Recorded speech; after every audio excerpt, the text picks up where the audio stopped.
Hail and well met, fellow adventurers. Welcome back. Happy Friday. Hope you're all doing well. Tonight we're playing some more Esoteric Ebb. We just got done helping out save a snail guy from being in stasis for like 1,000 years.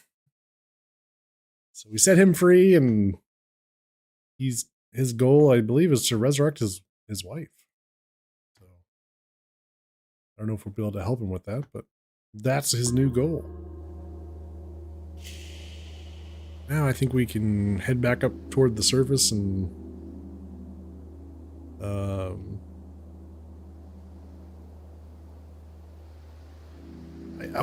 we could do the speak with dead on the corpse. Maybe we'll find the elf and report that we found the paladin. I don't know.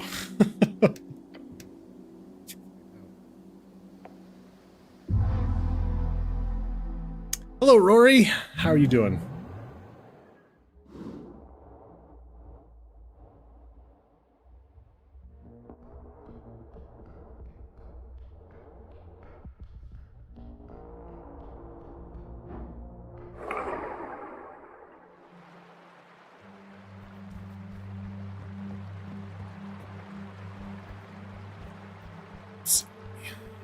I believe we can use this to teleport.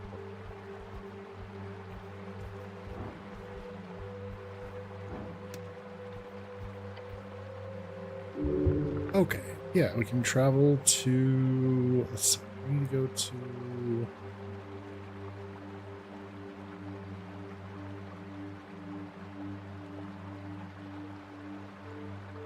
so we go to city below.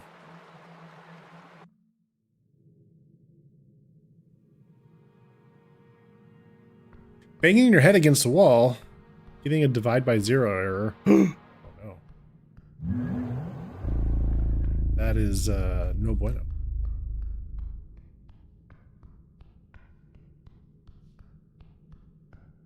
Have you tried not dividing by zero?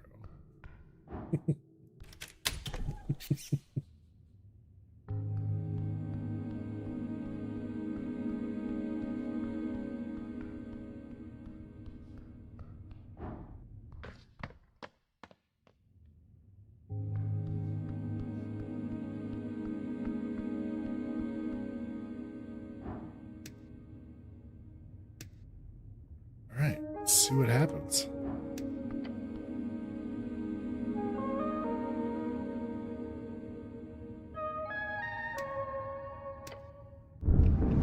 Okay, with little, I have to find where it's pulling this from in your MATLAB script. Ah.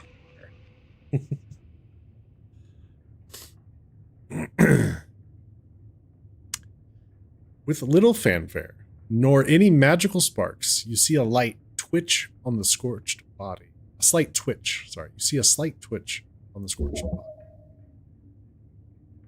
As long as the mouth remains somewhat intact, the spell will allow it to speak. There's something wrong about this. It is sacrilegious, but perhaps the animated spirit will give you something useful in retribution. As if they weren't turned to a coal-like substance, the lips begin to move. Sludge. A faint wheezing comes out of its throat. Horrific. What are the rules of this again? 5 questions. The spirit of the deceased is under no obligation to answer truthfully.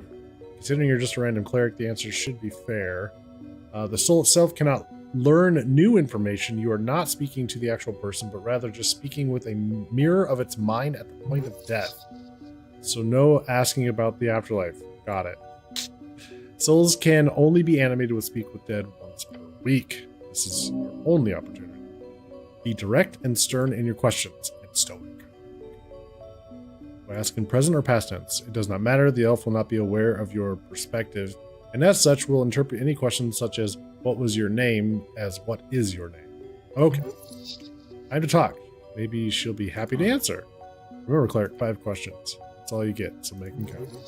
Be polite. Ask her if you can get her some tea or something. She obviously likes tea. Okay. We are trying to identify who this person was. I don't know if we know who it is.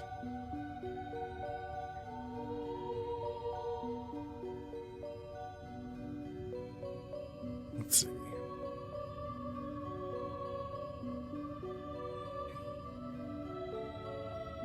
Let's see. What was your name? Ninja Athena. Sounds often. Your heart starts pumping harder. Didn't you? Yes, you spoke with this elf, or did you? Wait. You okay, cleric? Snell, I know this elf. He scoffs. Good one. Like, never say adjust your helmet. His eyes go back and forth between you and the corpse. You're serious. I met an elf with that name. Huh, when exactly? On a ledge, Upper Tulsa. Wait, this is the name of the same elf? Yeah, that can't be right. Interesting. Okay. You were there, or maybe you weren't. Sorry to say, I don't remember seeing any elf up there. Hey, Ada. Hail and well met. Happy Friday. How's your week been? I only know Nessun, but last time I checked, she was very much alive. So, can I count on you to keep me in line? Time or ghost shenanigans? Time to find out. How's it going, Yohei? How's your week?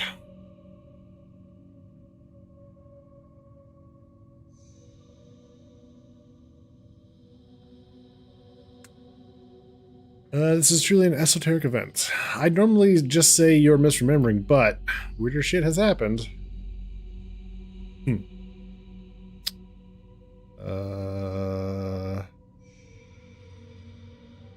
Eric rising out of the river to complete a divine quest, like a dead elf in a tea shop that blew up.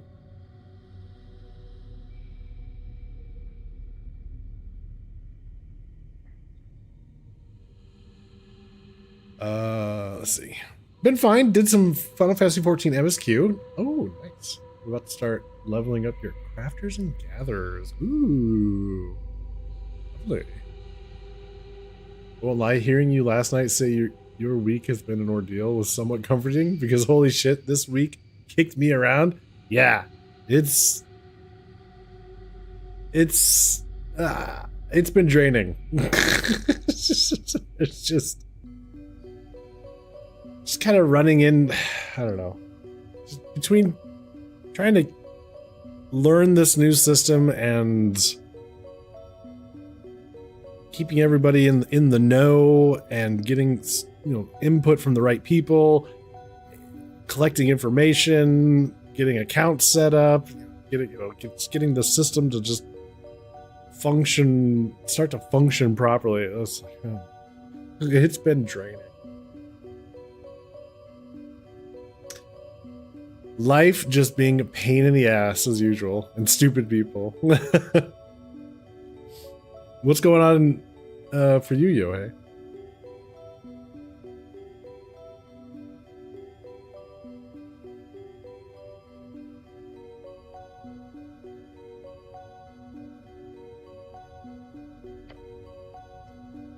I was just the Muletown incident, but sure. 4 questions remaining. 4 questions.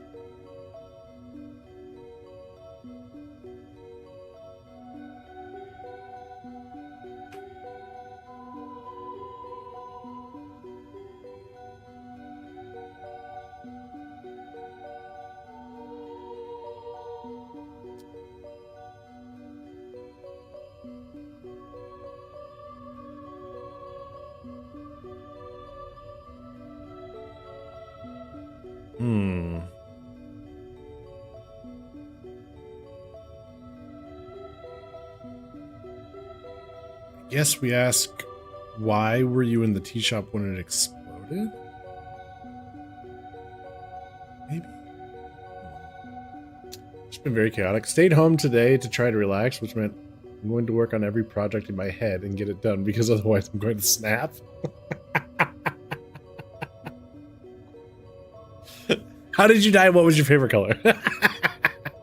Okay, let's start here. Why were you in the tea shop when it exploded? A planned meeting with my friend. Freelance hag added. Freelance, the lovely hag. Spellcaster focus on communicating with powerful primal elements. Always feminine, often. Snell gives you a look. So we gotta find a hag now? This is getting messy. That's 2. 3 more questions.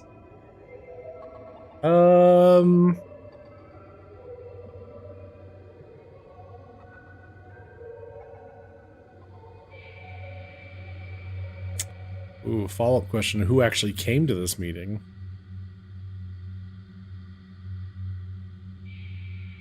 Ooh.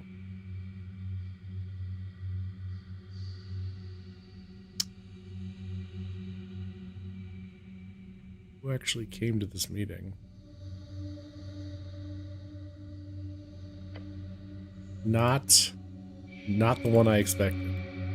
You see Snell's mouth, and it was ruined body convulses, soot and charred flesh cracking, increasing. As if it's attempting to rise to get away. The state. Huh? One of her hands, burned to the stale, attempts to unfurl its fingers. It breaks as it does. Black dust falling to the table. But it is clear. She's attempting to point. It was you?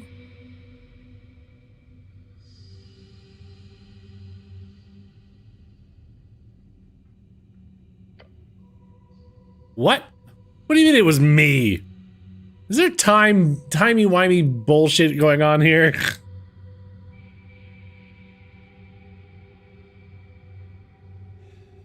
Okay. So we know this elf.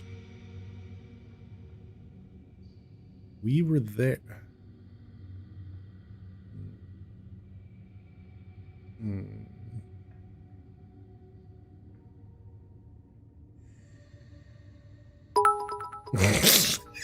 Don't waste your bits. Don't do it, sir. My cheered. X100. Time. Yo, hey.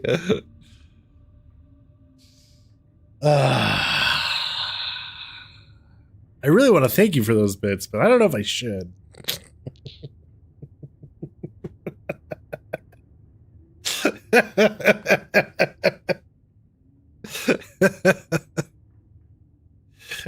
How do I refund bits? Is that a thing I can do?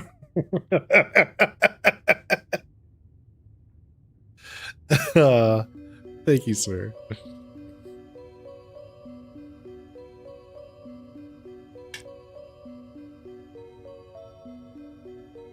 Thank you for the bits. Now take them and shove them up your ass sideways.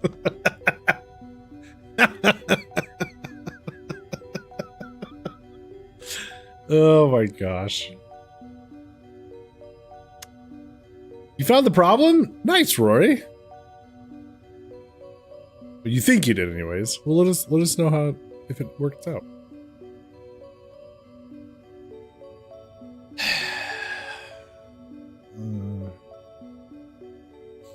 Gonna be making this joke when we are doing this shit in our 60s? No! Damn you, Final Fantasy VIII!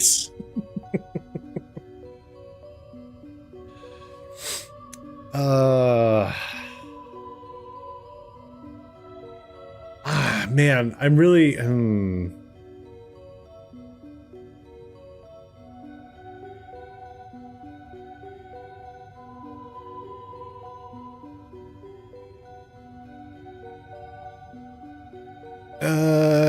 Okay, how...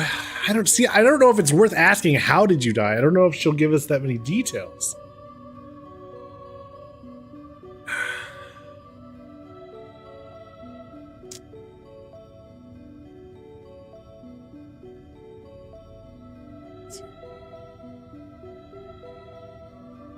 2 more questions.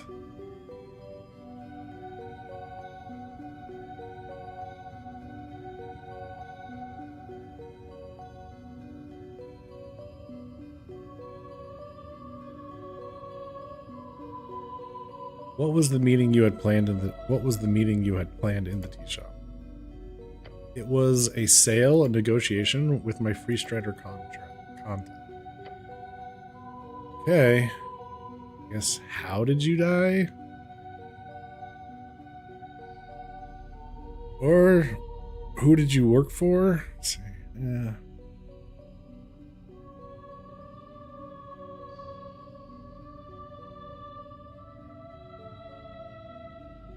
Or just straight up, who killed you?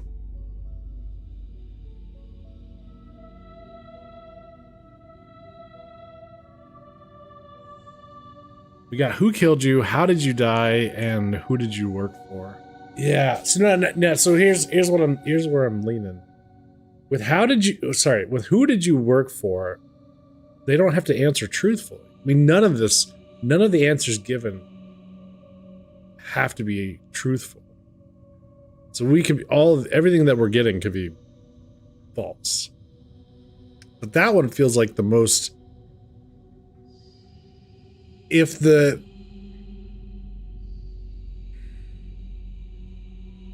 she was selling things in secret with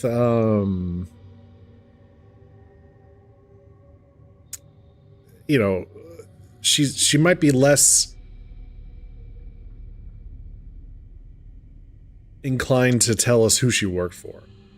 If all of that is secretive, the soul is going to try to keep that secret without a good reason. There's no reason for them to tell the truth at that point. But they might be more likely to answer who killed you or how did you die. I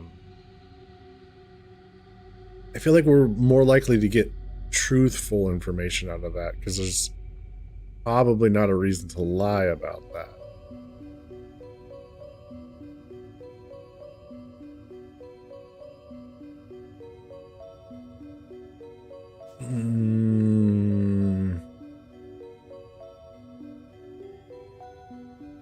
I guess we go with the obvious question, maybe? The who killed you? How did you die? I think would be more beneficial in that sense. It may give some points of what happened leading up. Yeah, that's fair. All right, let's try it. How did you die?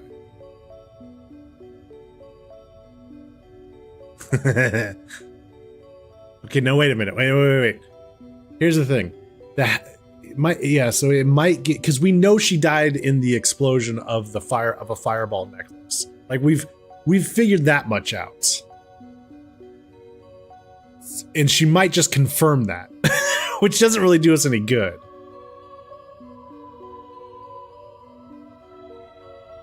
So yeah, maybe. Yeah, I'm leaning toward who killed you. All right, let's do it.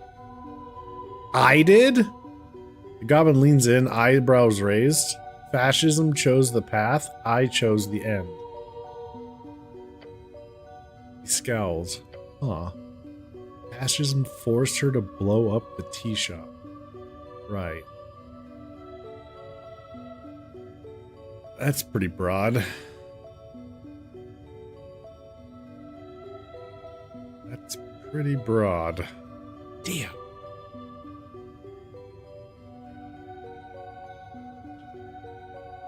Fascism, she's pointing at us because she says we were there, representing the state. So that would be us as fascists.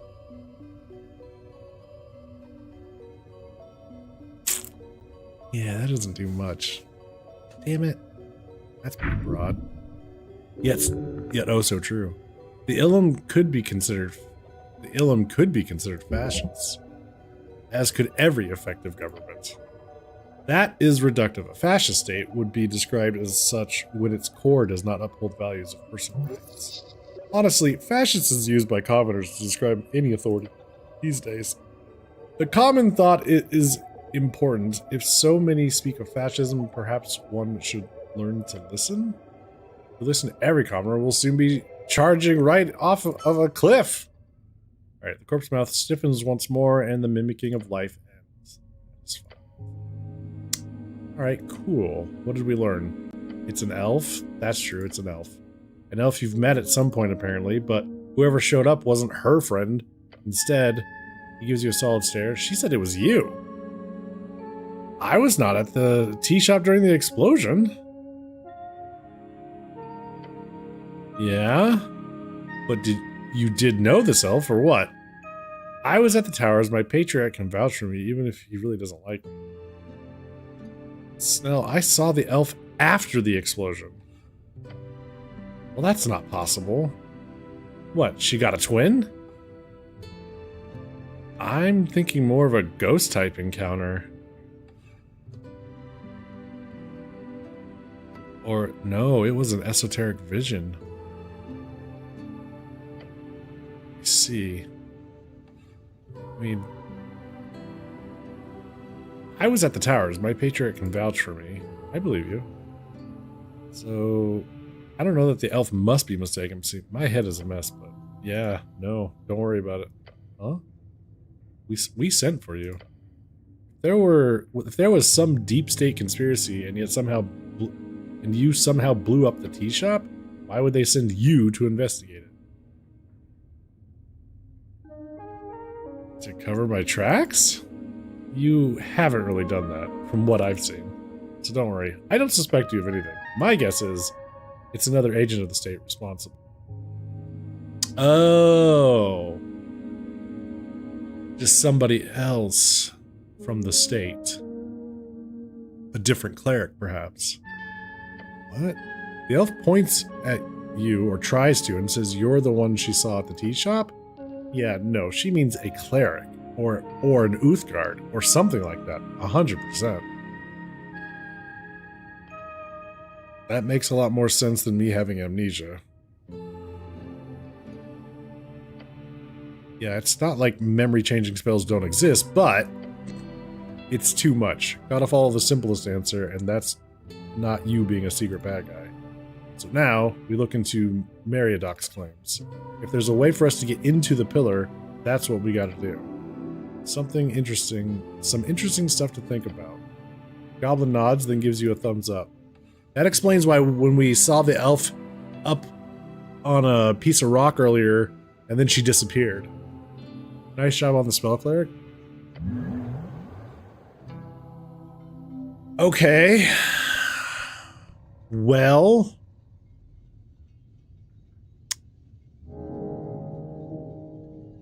That definitely blows my mind.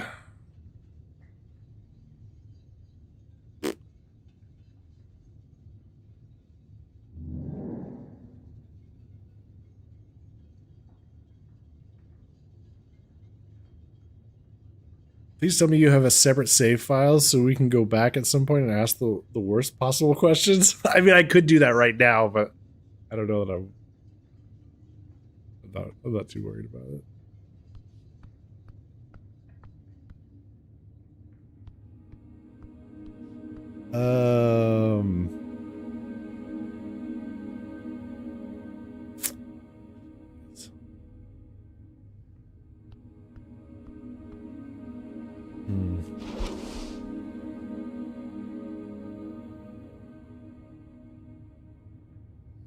A bottle of freshly squeezed milk.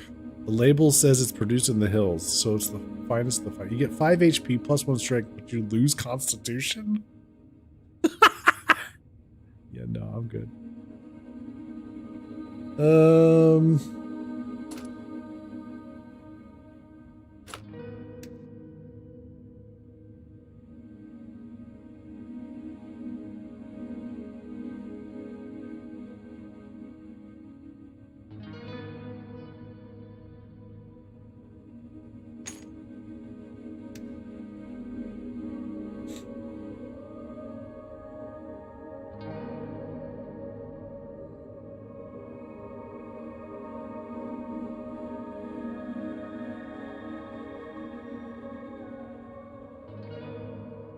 Scroll of Wish and Scroll of Astral Projection. Right.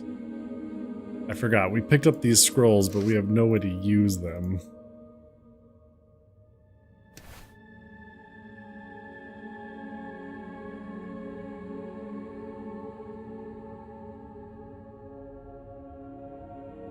We never found the 5th rat.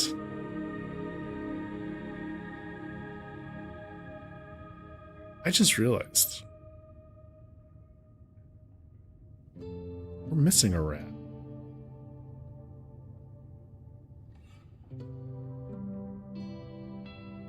I think there's 5 of them.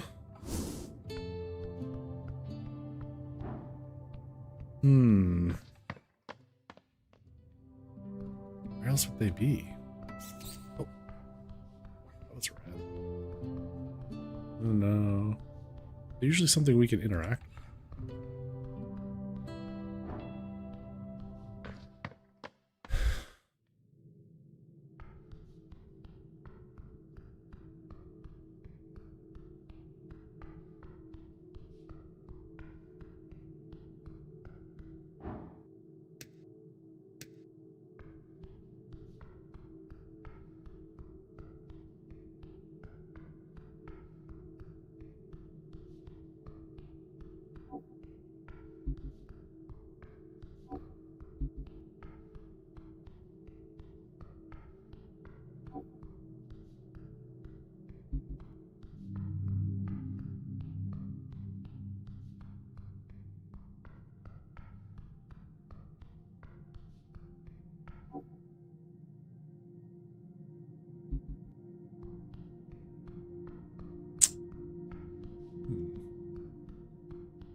I haven't stolen anything. Yet.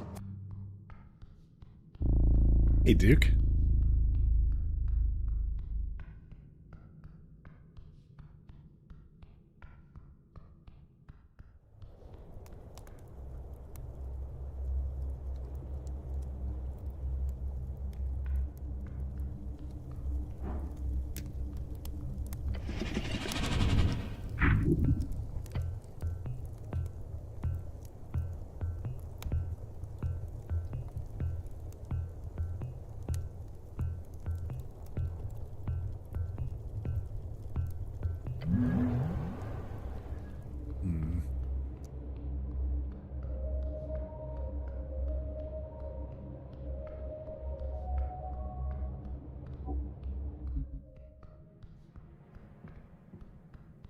How's it going, Duke?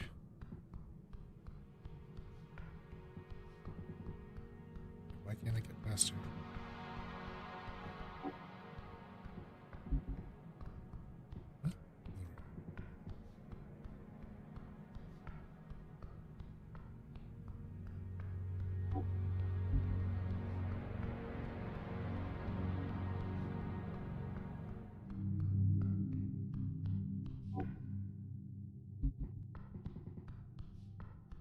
That.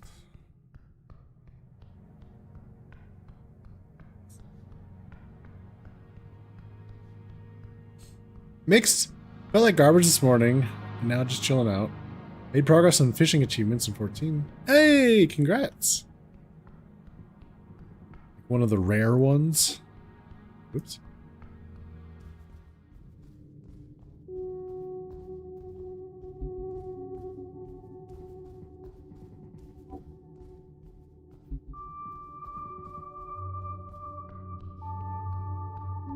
Oh. What's this? Hey, wait a minute. What is this? You approach the wall. This is it? This is the sealed entrance? The one the cultist wrote about. You know the phrase now. Oh, I do? Hail Asuth may fire sweep the coast.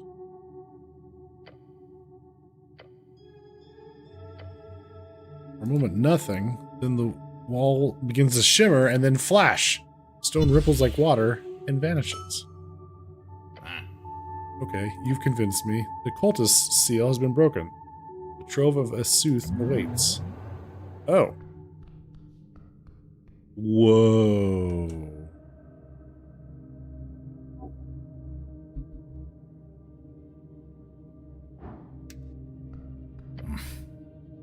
Ooh, damn. Not every day you get to see something like this. You got the title Paleo... Oh, boy. Paleoichthyologist, which is the study of ancient fish. You get this from a new ocean fishing route 14. Oh, hey, congrats. That's awesome. Yoheiko Maichird. X100. Gigo. Please do not fuck with the dragon skull. Thank you, the management.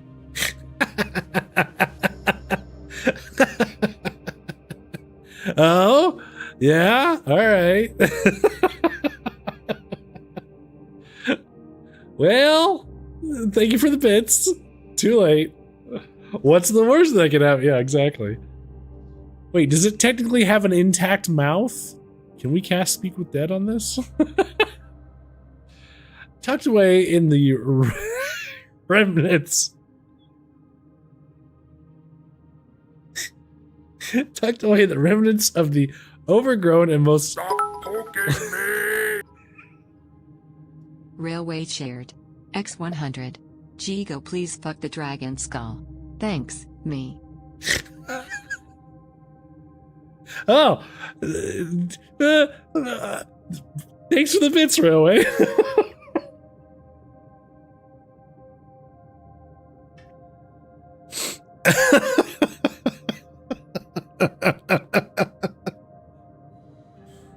Oh my gosh. Tucked away in the remnants of an overgrown and most likely esoterically shifted apartment, you stand before the skull of a dragon. Not just any dragon. The size of it indicates a formidable age. This is an ancient dragon of the Fade era. A horrid beast slain by some great hero of old. You're trying to eat your torta de asada, yeah? And? Is there a problem?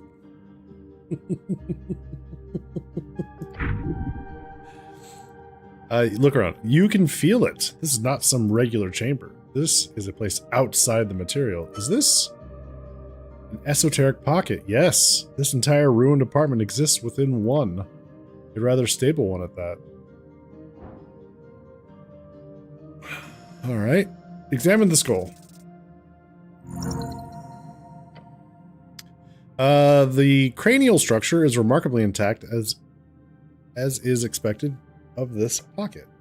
Highly dense as well. Cross-sectional analysis of the exposed fractures shows minimal trabecular tissue from what you've read on dragon bones, which is a fascination among certain scholars. These are authentic for one. The sutures are completely fused, full skeletal maturity. Okay. And the size appears to point towards a mature age. Somewhere between adult and ancient. A red dragon. More importantly, you notice something lodged in the posterior maxilla. Something in the sinus cavity. Reach into the sinus cavity. Careful. Don't stick your hand in too deep. Who knows what's lurking in there? Your fingers brush against something cold. Metal. You pull it out. Key to nowhere. A key. Covered in moss and rust. Ancient. Esoteric. It tingles in your hand. What'd you find? He crans his neck to get a better look. of key? Very old. A key to what? Something important, I'd wager. You'd wager a lot of things. Then you hear it? A sound, scraping, shuffling, coming from inside the skull. Incoming! Get ready. Snell already has a sling out, ready for... A goblin shoots out of the eye hole of the dragon. The fuck? Hey! Domhnall the Lost. A goblin, his eyes covered by a pair of faintly glowing spectacle goggles. Around his head, a helm of sorts, rusty scrap. What you see of his face reveals deep wrinkles and covered in dust and bone fragments. An old goblin. What are you doing in my place? Snell takes a step forward. Hey, this is halfway territory. Identify yourself. The old goblin drops to the ground with a thud, joints cracking. He's wearing what might have once been clothes, now it's mostly rags. His eyes are wild and feral. This goblin has been alone for a very, very long time. I'm Domhnall, and you're in my territory. I got here first. His eyes lock onto your hand. The key. My key! He points a gnarled finger at you. You didn't just steal that, did you? Snell, you know this guy? We don't all know each other, cleric. Turns to go, hey, guy, you know my buddy Snell here? No, we don't all know each other. Now give it back. Give it back, give it back, give it back. Literally not happening. This is truly his key? Is he the owner?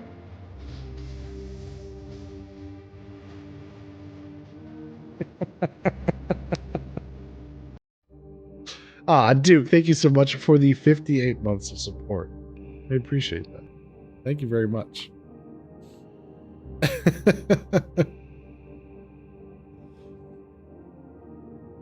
We have not been here this long. I am not okay with that number. Almost 5 years? What do you mean? What's wrong with that?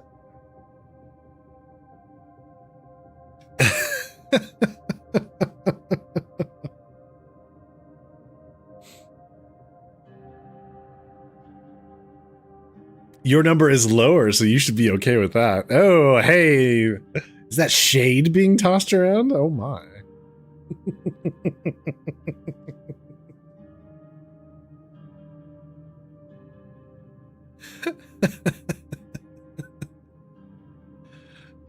Thanks again, Duke.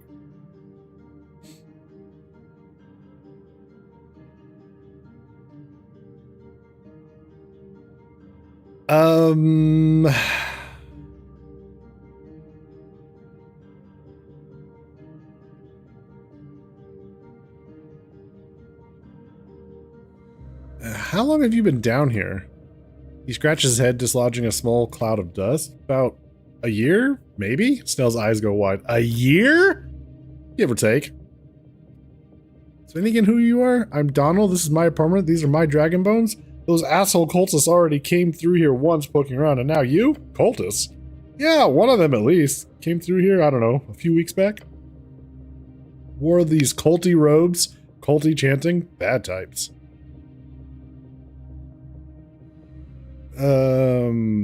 Snow, we should help him, get him out of here. The old goblin hisses. He's hissing. The old man is hissing. I can hear that. I don't need help, I need my key. Look, old-timer, you've been stuck in an esoteric pocket for gods know how long. Come with us, the halfway bridge tribe can... I'm not going anywhere without that key. His spirit has been here for far longer than he believes. We'll send someone down for him eventually. For now, let's just not lose more time in here. What does the key open? His eyes narrow. Wouldn't you like to know? It's the key to the greatest treasure of Asut's hoard. A myth. All right, do we keep the key or take it? Do we keep the key or give it back to him?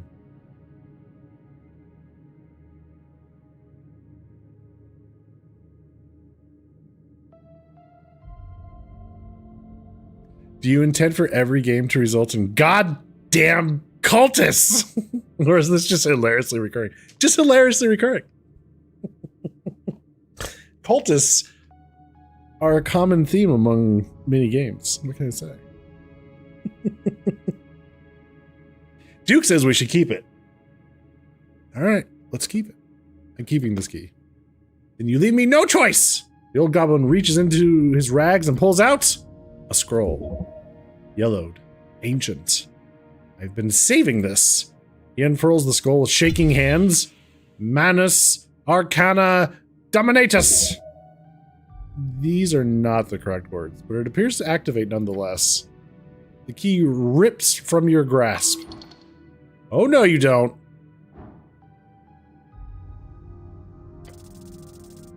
Hey! With intense speed, you snap your arms forward. The key is grasped. Damn it! Fine, have the key, but you'll never take my bones! And then he leaps into the eye socket of the skull, scrambling into the darkness beyond. Gone. Snell watches the old man fly through the air, letting out an impressed whistle. That's one spry motherfucker.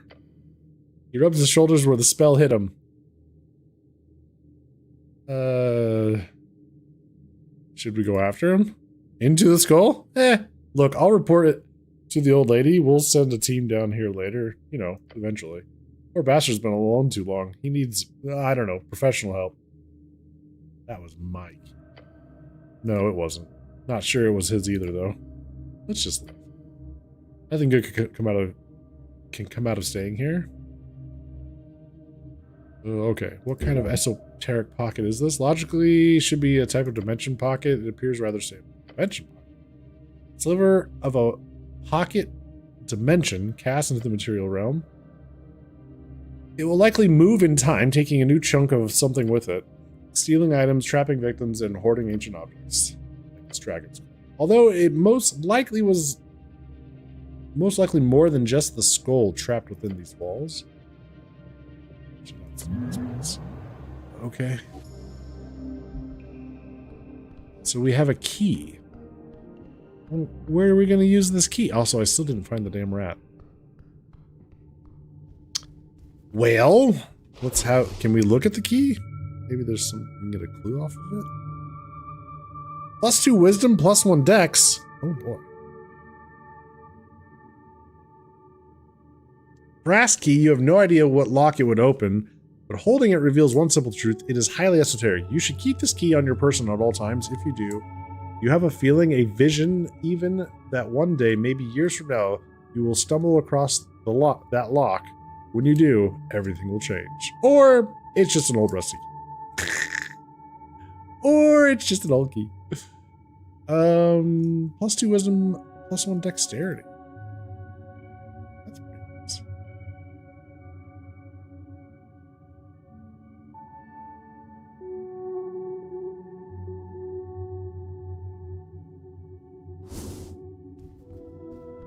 Hey, Blackbird. I got fired from my job because I kept asking the customers if they prefer smoking or non-smoking. Apparently, the correct terms are cremation and burial. Ugh.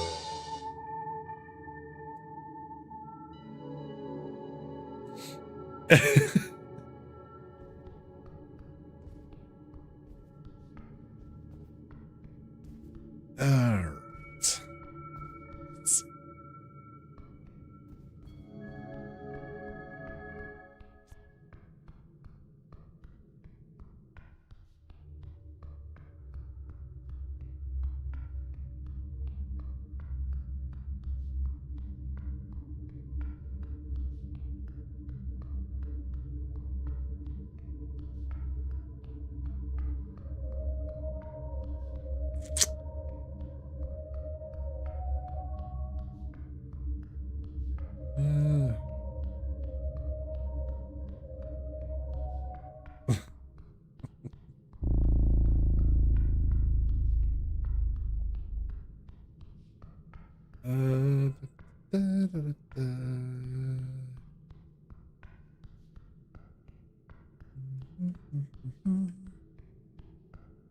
Well,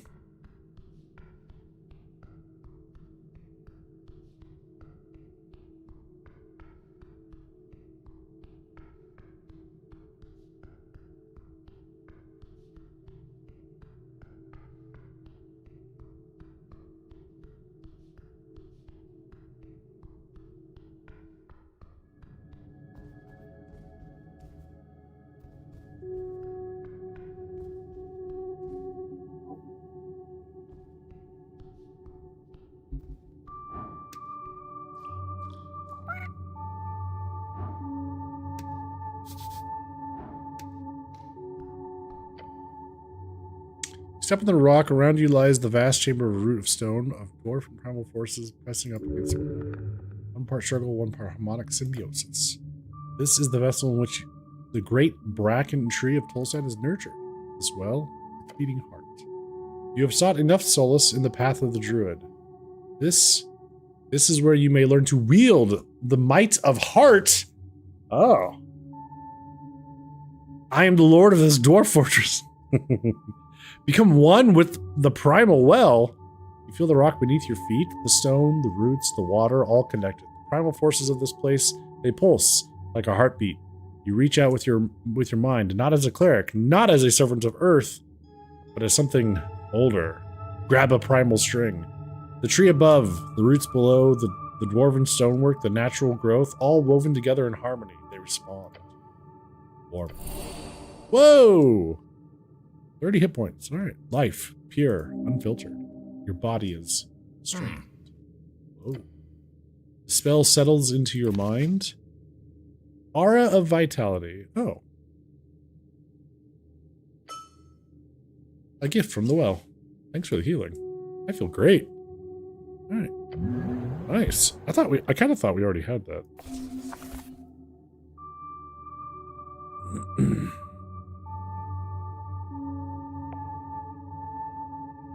Healing energy radiates from you in an aura within 30 feet. Until the spell ends, the aura moves with you, centered on you. During an encounter each round, you and all allies in the aura regain 2d6 hit points.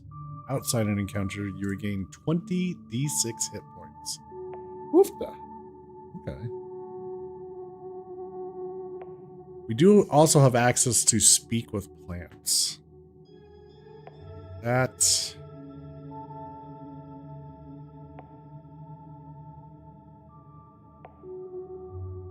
a good point.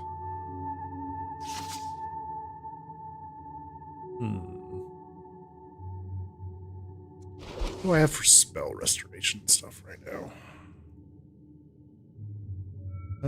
Small amounts of pixie essence incorporated into a sticky patch can be used to recover third level spell slots.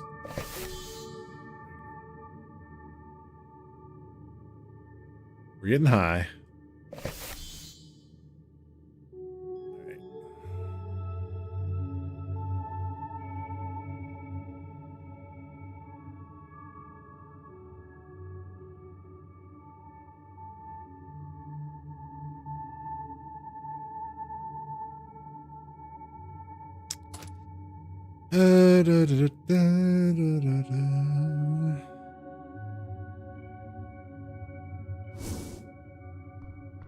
Alright, well.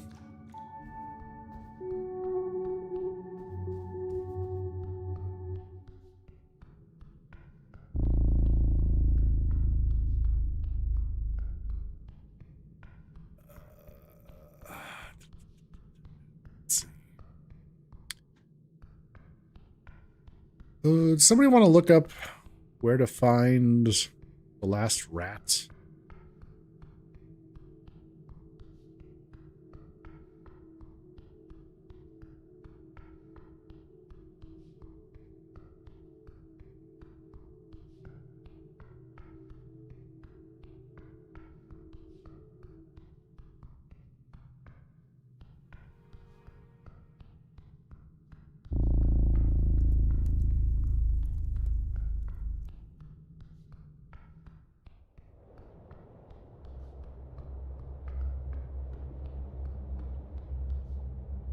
You don't know the game, so you'd fail. It is hard to Google where are rats in Esoteric Ebb. I get it.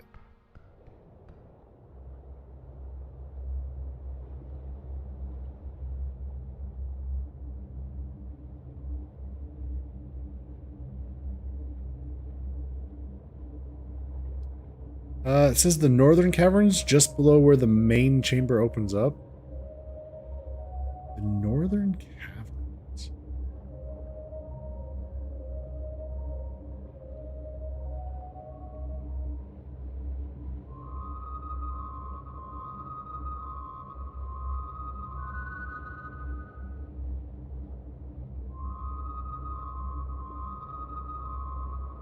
Let's see. So we have... We have to figure out who the hag is first. Oh, okay. Well... How are we going to attempt that? Let's see. What do we got here?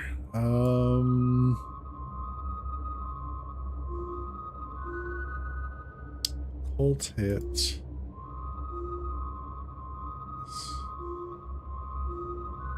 Freelance hag. Okay, there was a meeting planned in the tea shop on the day of the explosion. A meeting with a hag. Locate her and find out what she knows. Oh. Freelance. Oh, freelance. Okay. So...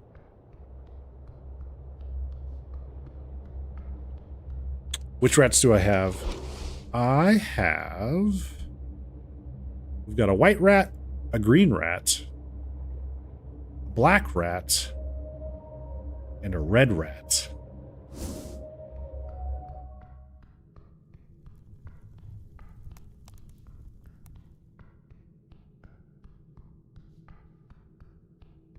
That all lines up? Okay.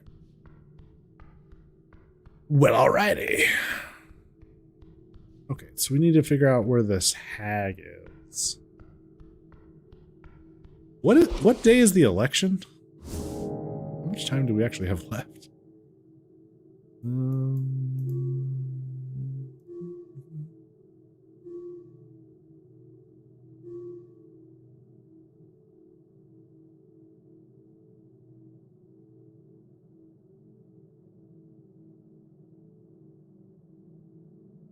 A milk delivery gig? Oh, okay. Election week. Okay.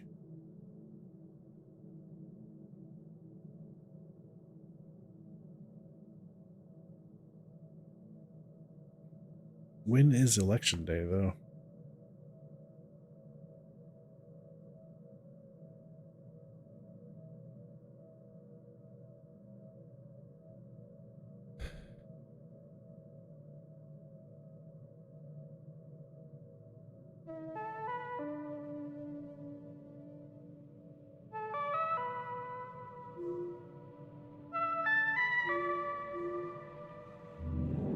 Okay, well, freelancers, they do have like that warehouse off of the docks, but I don't know if we can get in there. So let's go see what happens.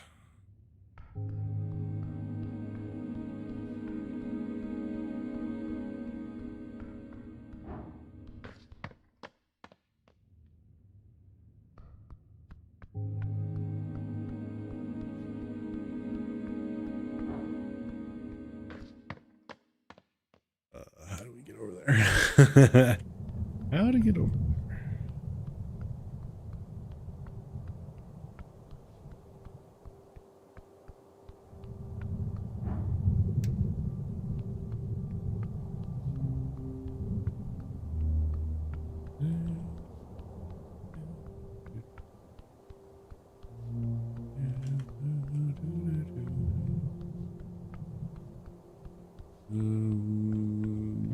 Maybe through here?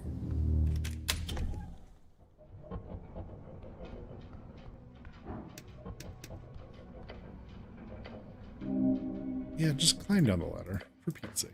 Why are we afraid of heights? What's that all about?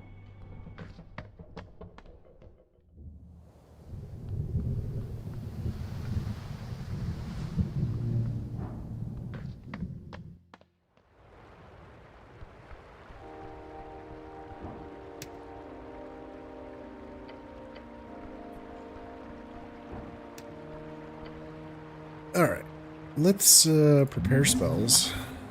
Let's prepare speak with plants. I don't imagine we're gonna need to speak with dead that often. Animals.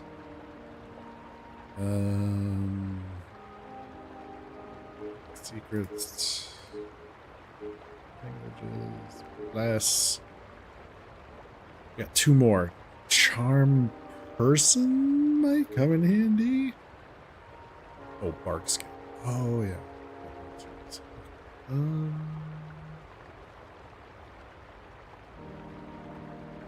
Let's go with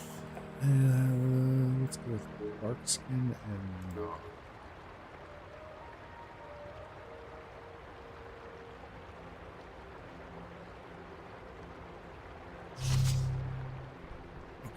So how do we get to the freelance guys?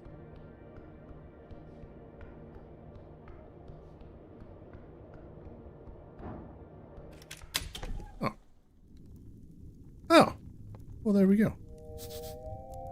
Framed article titled "Be a Curious Hero of Waterland."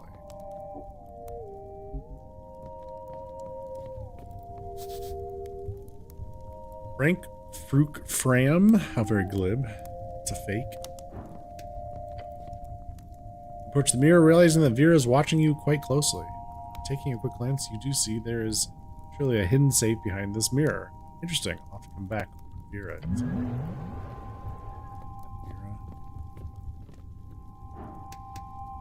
Trifle. We would have to pickpocket it. Strength, dex, and wisdom.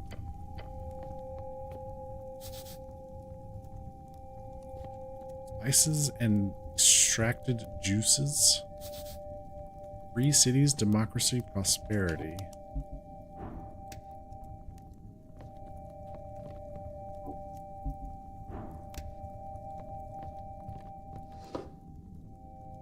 Protection from evil and good.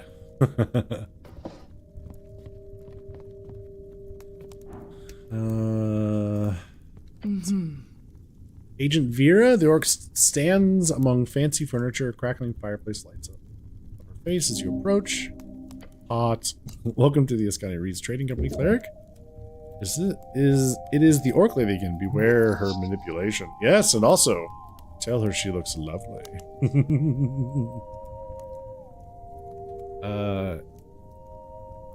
Hello, agent. How's the freeze trading going? That's not a verb I usually hear, but it's going well. We're currently deep in paperwork with a new partner. A lot of work. She walks over to the desk, grabbing a piece of paper. It'd be a good idea to search the guild warehouse below. Not only to find some goodies, but also to check what's going on in and out the city. What's going in and out the city. This wonderful freeze trader lady is the one who decides who comes and goes, so talk her into letting you enter the warehouse. If you ask that, she will think you mean something very different. I can gladly report to you that the business with dwarves was eventually solved after you left, though through entirely peaceful methods. Thank you. Good job. Thank you, cleric. A contact at the palace helped me recruit 2 Verni gentlemen, giant kind of gentlemen. When Alphaz saw them coming, he very quickly packed everything up. To tell you the truth, I hoped for them to put up some resistance. You used the threat of violence to push past their legal arguments. She gives you a smoke spark. Yes. Alright, she knows when to bend and when to break. Clearly.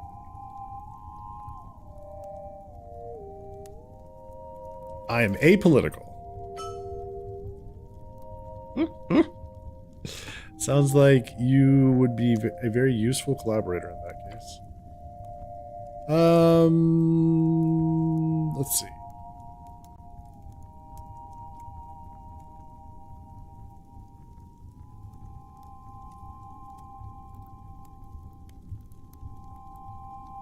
Oh, there's a lot here. Okay. Let's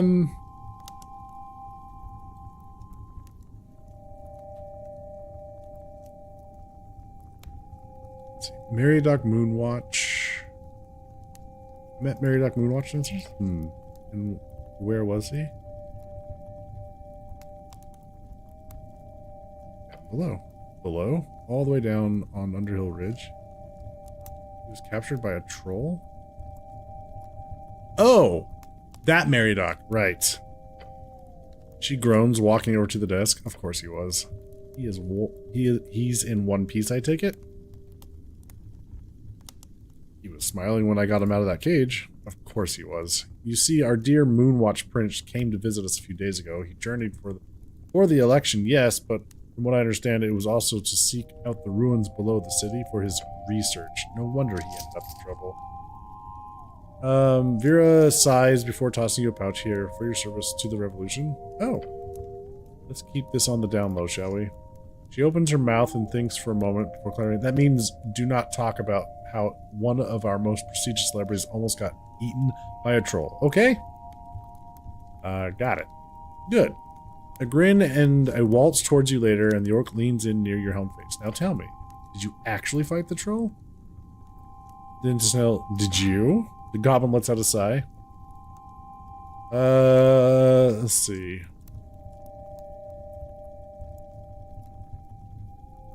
Snell shot him in the eyes.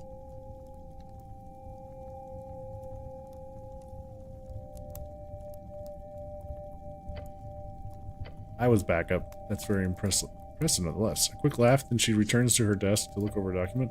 I'll have to speak with Moonwatch about it later, whenever he chooses to grace us with his presence again.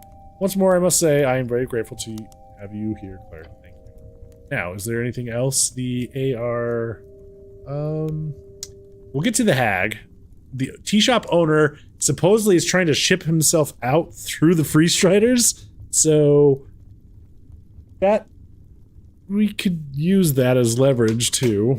We could just straight up access to the guild. We could just straight up ask.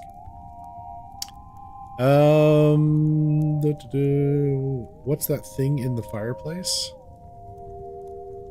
Oh, Jesus. Wait. Yeah, what is this?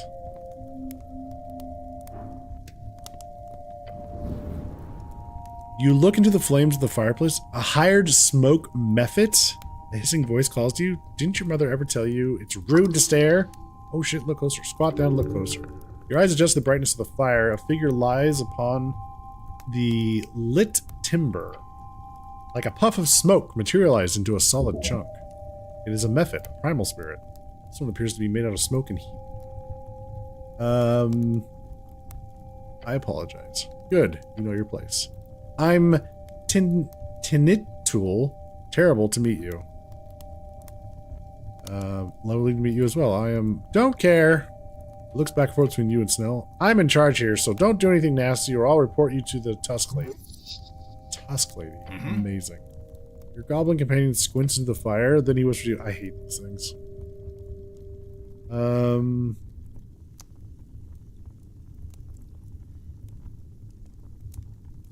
So you're like a guardian to this place, or what? Something like that. I'm only obliged to attack you if you actually steal something.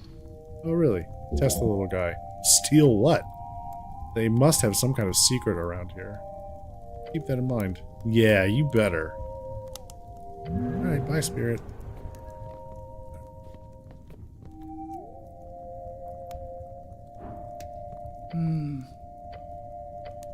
Okay, what else can we ask her about?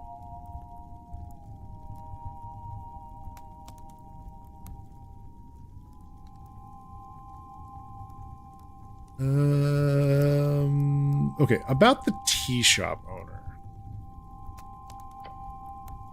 One greasy bird, but he's good at his job. What about him?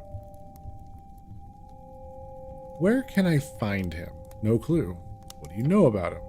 He's a Yobu, speaks through those mimicry voices.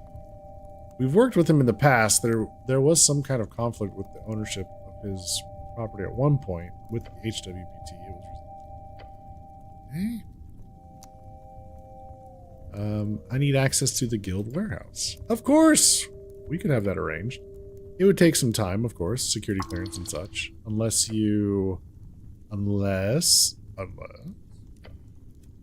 I suppose it could be sped up if you were to help me out in the matter I'm dealing with at the moment. I mean, I can hear it out. Great! She walks over to a drawer, pulls out several papers. I've got a perfect task for a strong cleric like yourself. Yeah, you are. Shut up, String. She stuffs the yellow documents in your hand. A-E-F... what? An Ascani Economic Free Strider Accord. We've been unable to hand them out previously due to a number of legal reasons that are being stripped away if we land in a good position of future government. So, in preparation, we're opening talks with a number of local entrepreneurs. Having these handed out by an official cleric would make the process a lot more official, however, greatly expediting the process. At least our numbers seem to indicate that folks are much more agreeable to city officials than our own staff. I'm guessing you can see why. You want me to hand out pamphlets? Oh, no. She taps the documents in her hand. These are legal documents showing every clause in the local EFA. Very generous terms that will greatly assist the local corporations in growth, revenue, and stability. We're not all talk, you know. We do actually support local infrastructure and businesses quite heavily. And the first step is getting those businesses to actually join our accord. You want me to hand out contracts? Yeah, mostly for them to take a look at. Once we get 3 Tolstad businesses on paper, we'll have met our pre-election quota. That will make my bosses very happy. That would make me very happy. 3 businesses. Yes, of course. If you want to deliver them to more, just go ahead. The businesses need to be established, but not necessarily registered. If you're not sure, you can hand them out anyway. Off the top of my head, I can recommend visiting Viskin's Lich House and the Drunk Sphinx. But I'm sure you can find them. Come back when you've handed them out. I'll be sure to return the favor.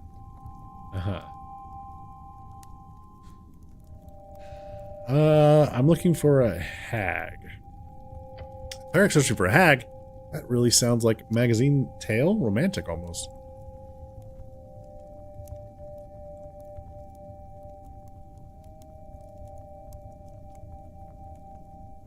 Whew, excuse me. Okay. Have you seen a hag around here? Look, it's no secret the Ascani Reeds Trade Company employs a number of hags. Since the early revolution, we've prided ourselves in working with those who turned from the magocrats, or magocrats, including the many young women left scarred after the MHR. So you're employing hags on this? Freelancer, yes. Her name is Lisa. She provides security, arcane knowledge, eldritch invocations, and divination. She's quite good. But unfortunately, she's off on a private matter, from what I understand, so she's unavailable at the moment. When did she leave? I'm not entirely sure. Last week? Something like that.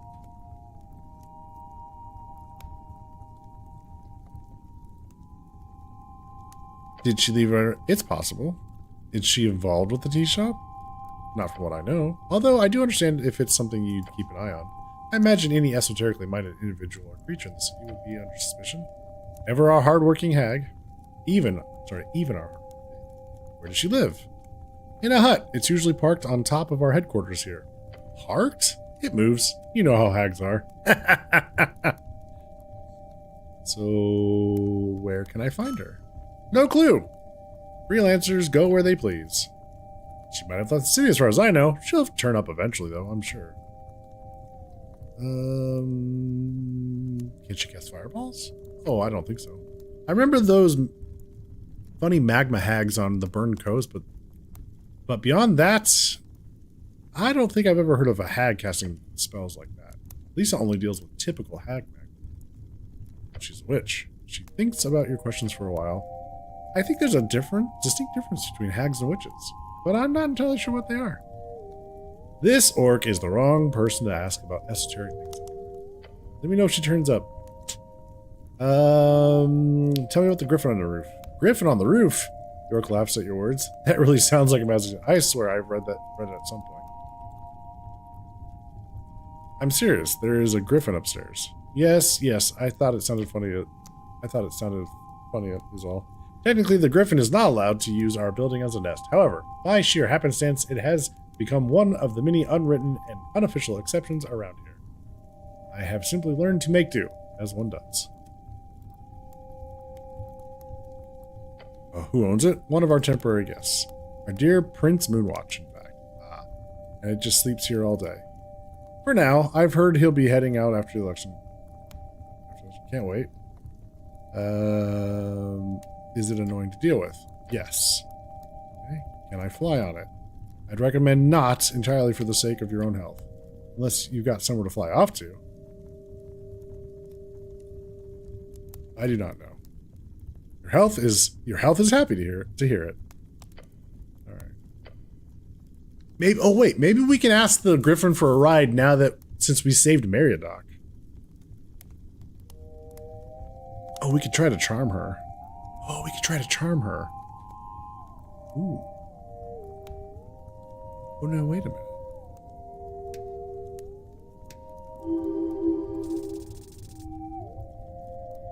Shit. She resisted. Instant you cast your spell, Blast of Esoteric Distortion causes it to fizzle before you. Oh, a counter spell from where? Interesting move. On the table, those mineral shards are ingrained with some type of anti-magical energy. Fascinating. You've heard of protecting magic items before, but this one is clearly beyond your means. Please do not cast these spells on AR Property Cleric. And I will kindly ask you to avoid casting spells on me in general. Alright.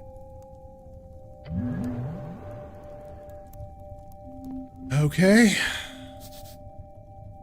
An archive. We go upstairs. Oh. We can go upstairs. Never mind. Oh, that just leads out here. Ah! Magic.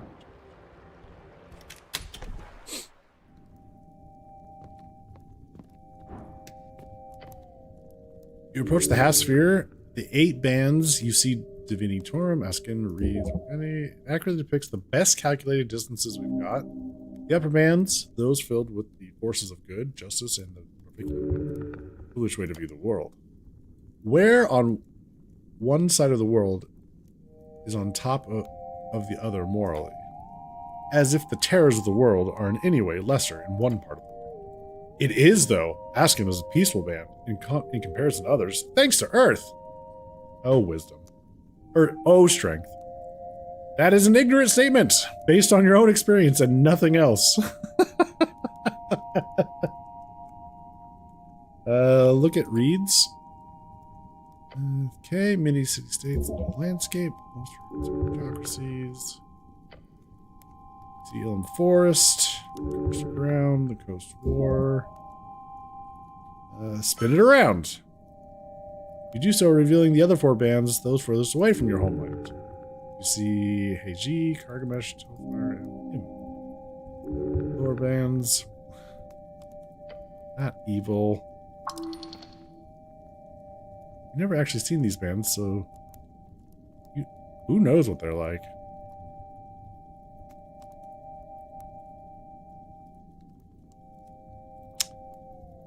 George C. Make out, check out. Fewer markings on the blue. Only the far isles can be found here. Force points. The hemisphere, there are full globes that depict the land in more detail as well. However, since there is no consensus on exact distances due to entirely unstable. Why is it a hemisphere? It's not always depicted this way. If you look across the room, you can see a full globe.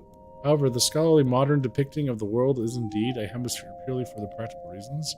Travel across the deeper parts of George Sea can be done via arcs across the ocean, while travel across land of the sort that in any way approaches the endless waste will likely result in getting lost in the margins.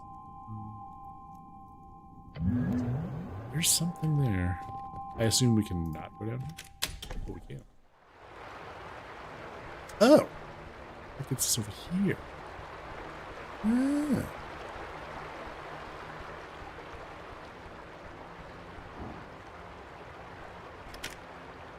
The barred door down these stairs. Aha. Okay. That is where we need to go.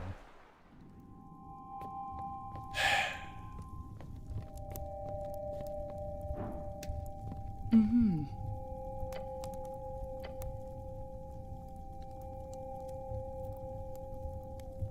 We could try Charm Person again, but I don't know what that'll do. Let's hold off on that.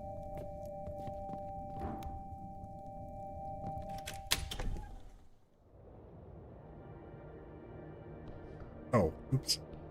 Actually, I want to talk to the griffin again.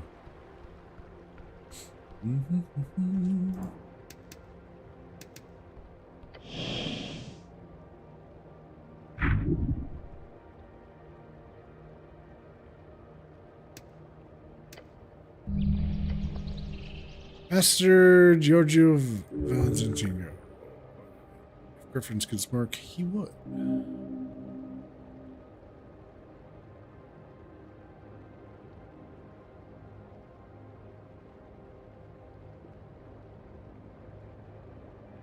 Hello, Griffin. Your manners are in the gutters, along with your bloodline. Harsh.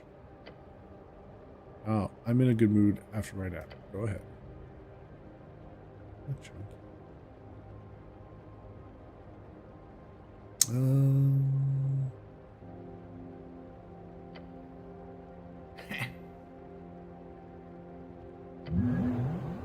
don't really. All that does is get us back here, which doesn't really. Oh, a goods hatch. There's a very small goods hatch. This whole building appears to have been repurposed into a warehouse. Otherwise, making it this tiny would have been very simple. I don't think the priest riders would be too happy with someone sneaking in through the roof. Goblin squats down and grabs the rusty hang lock. But damn, look at this rusty thing. They really don't value security around here.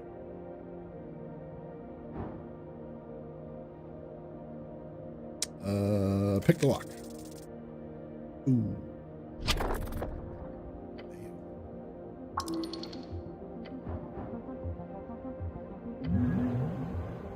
Reload!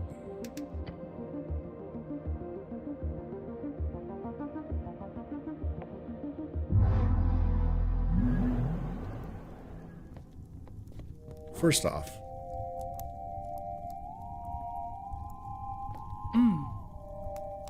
let's try. No reason to cast the spell.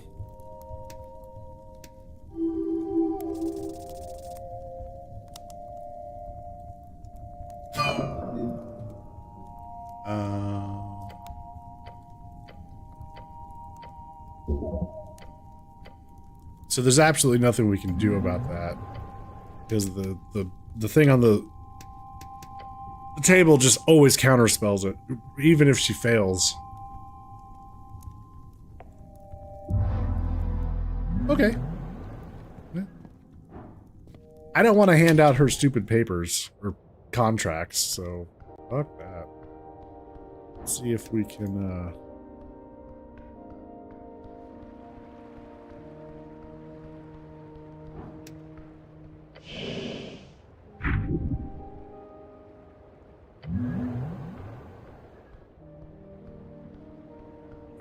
see if we can do this. Now, what does our lockpick item do? Makes easy work of any lockpicking job? Oh, okay.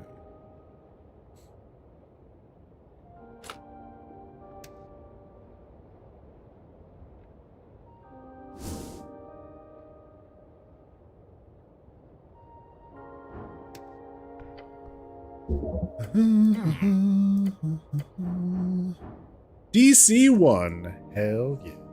With advantage. Incredible. And with a bit of finesse, the lock cracks open. Quite literally, the rusty piece of shit won't ever close again. There we go. Great job. Open the hatch. As you peek inside, you see a rope attached to the wood tumbling down into the open space below. Sweet. Then we can actually climb back up. Didn't think of that. Let's see how well this rope holds up. Meek will help Master climb. Meek can hold rope with teeth. Very strong. Cool.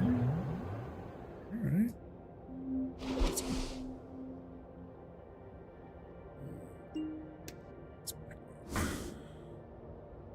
Okay, we picked the lock. Let's see if we can get through this.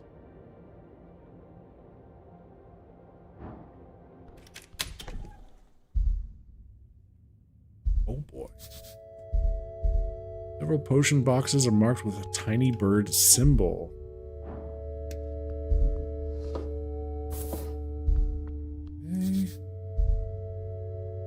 So many acronyms.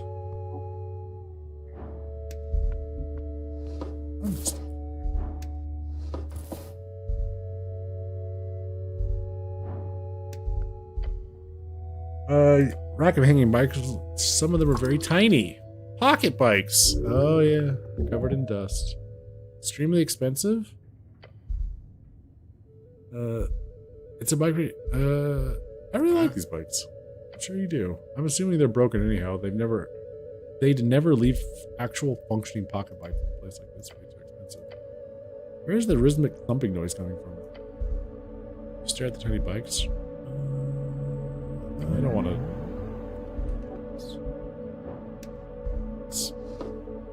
Simple hammer.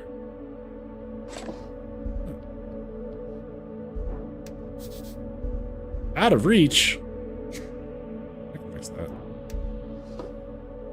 Mind expansion potion. That sounds lovely. Increase our intelligence. Hell yeah.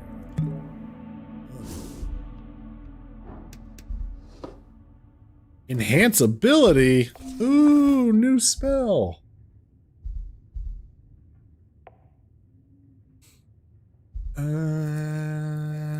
Concentration before tapping. Till the spell ends, you gain proficiency in all ability scores. In the ability scores you already have proficiency in, you gain expertise. Ooh. Okay.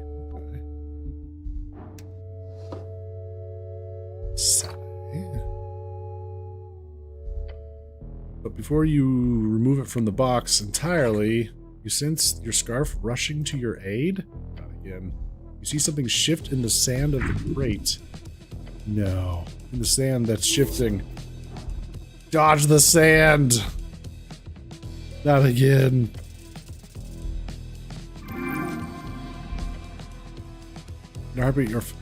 Or faster, you pull back your gloved hands. You watch as the sand attempts to rush forward. The shape of it, like a slithering esoteric creature, you just barely graze you before slinking back into the box. Aha, we'll get you again, you damn spooky blood-sucking sand monster thing. And the sand goes still once more. Nice job. Yeah, this sand isn't really sand. I got that. Snell rushes forward with the lid in hand. He shuts it with a satisfying thud. Good gods. I hate mosquito sand. Same. He looks around the sides. Be more careful. There's a lot of weird shit in here. Alright.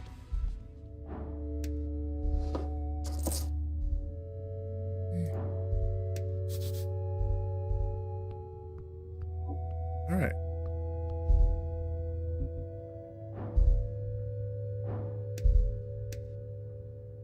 Okay. So, what do we got here? We got a helmet.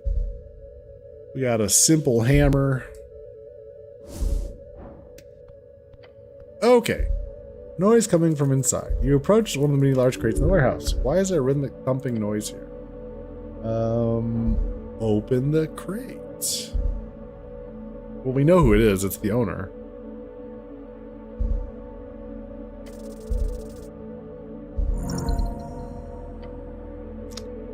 With a tight grip, you press hard. It's difficult. Even the goblin's trying to put his measly body weight into it, but...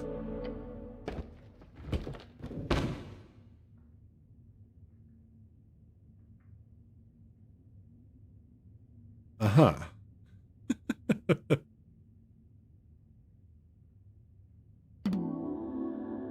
I can explain. Dunk dunk. You watch the wingless crow-looking creature scramble to compose himself. Drummer. That is a yobu kudori, often shortened to just yobu. The Birdman lets out a strange throat noise, then makes a series of nervous chuckles. He's inside of a shipping crate marked for export. He's clearly trying to flee the law.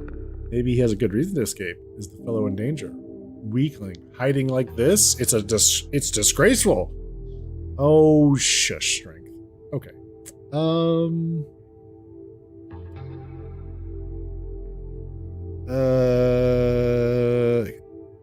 You're not trying to leave the city, are you? No, Dunk. That's not something his voice I would do. I'm just inspecting the warehouse wares. Dunk. Uh-huh.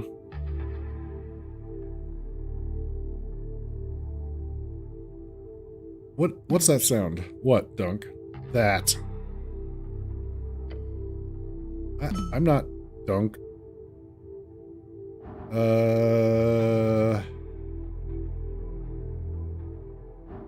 Catch him in a lie. Ooh, let's try to catch him in a lie. It'll be tough.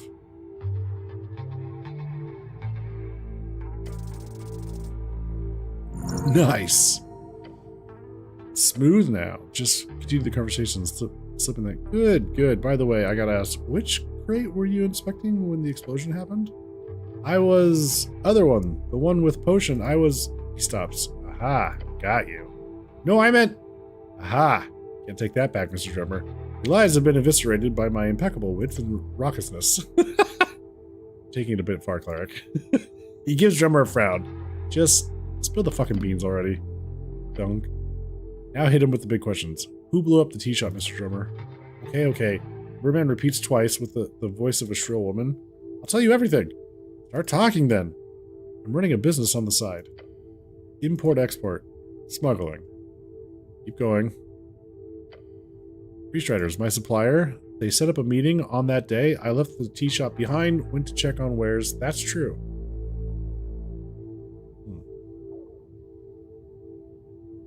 Did you know beforehand that it was going to explode? No. Dunk. I was in the warehouse. Here. I hear explosion, then I hear Freestriders talking about it upstairs, so I hide in here, waiting for boat. To get away from HWBT and Freestriders and the rest of this bloody mess. Snell, the HWBT didn't know about the smuggling stuff, right? Wait, why are you... Hello?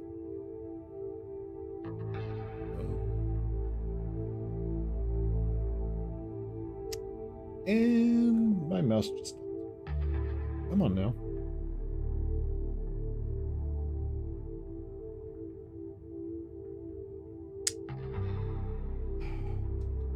What's going on?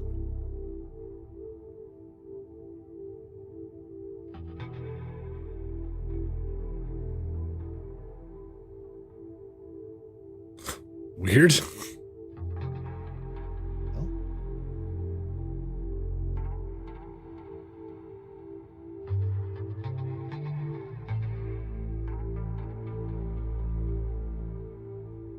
Okay. Let's see.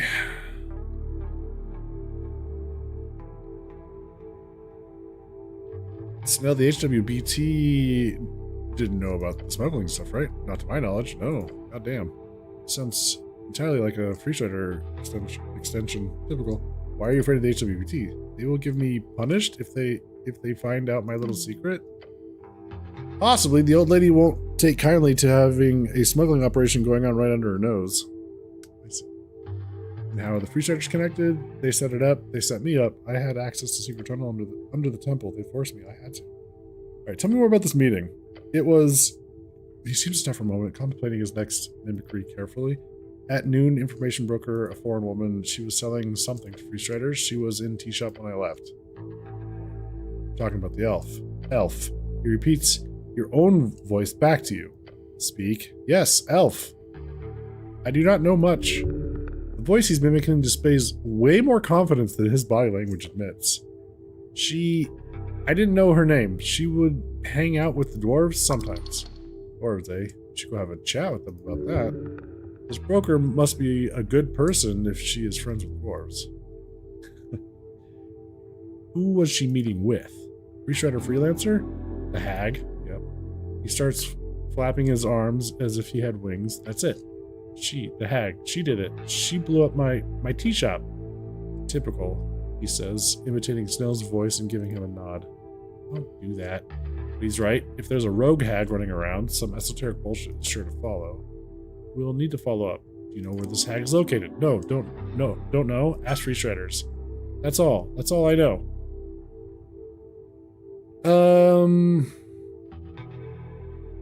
What's the protocol? Protocol? He's trying to leave the city. Taking his sit reg would be a good start. I'm sure the old lady would love to have a word with him. What's your plan now, Birdman? I will leave. I have business to read. It's big business. You should totally stay and deal with this tea shop mess. Bird stares at you, looking uncomfortable. And you sure you've told me everything you can? Yes, please. I am in trouble, but I did nothing wrong. The goblin scoffs. Let me see your paper, citizen. Bird fiddles with his satchel. A worn piece of paper. Its claw holds it forth. Citizen registry. Grab it. As you hold it up to your helmet, the bird makes that rhythmic thumping noise a few more times. Inspect the papers. You turn them over your hands. The paper's thick. It says drummer Yemling, born 112 PE. Bet he picked 2 as his birth year just to avoid it looking too fake.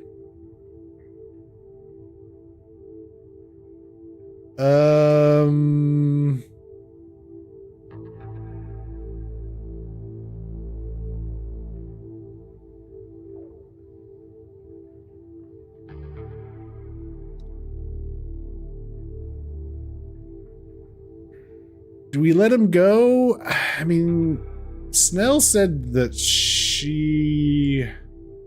the dragon would want to have a word. Yeah, maybe we should. I'll keep these. Don't leave the city, Mr. Drummer. Oh, okay. Good idea. You can always drop them off to Lady Sageleaf. She'd appreciate it. The Birdman looks nervous. But I leave warehouse? Did I contain this guy? Look to Snell. He just shrugs. Should I contain this guy? It would take time to do so. It's not deliberate. Gut tells you no. Boring. Tossing the stockade does seem like a good choice, but spending time on that seems... You can go. Thank you. Voice sounds sarcastic.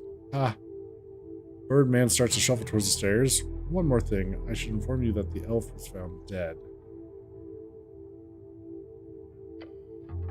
Freeze in a step. Without looking your way, you hear him mimic a shrill voice. Not my problem! And he just keeps walking. Did he know? No, not for sure. Not for sure. He had a hunch. Figured there was a chance the elf was dead, just another reason for running. As the Birdman leaves the warehouse, you hear a faint rhythmic sound follow him out. Dunk. Wonder what he'll do.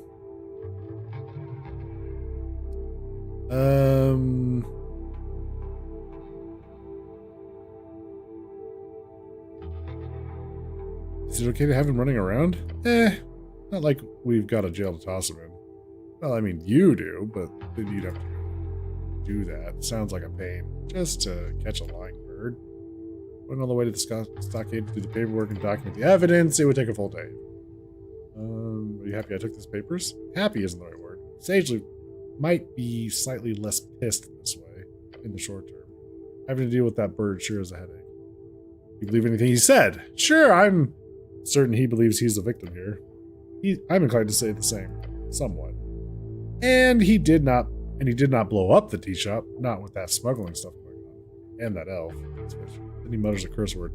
She had a connection with the Asgulls in the tea shop. She also had a meeting with the Freestriders. Feels like she's a string connecting every fucking party in the city. And what's going on?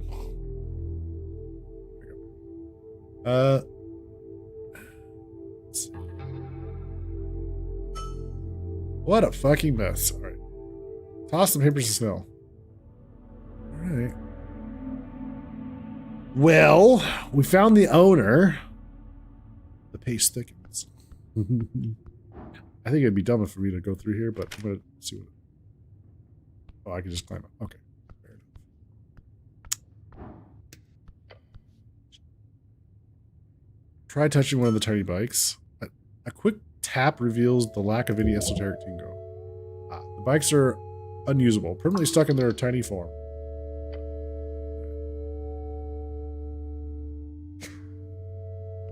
Alright. Is that everything?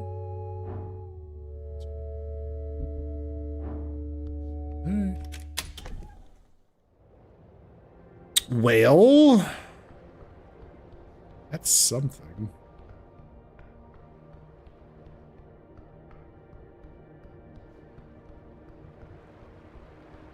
Now we gotta find the hag, which is apparently up on the roof.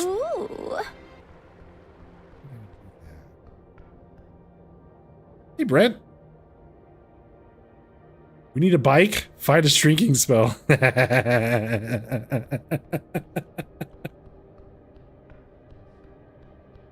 Okay, so we got in the warehouse. That's done. How are we gonna find the hag?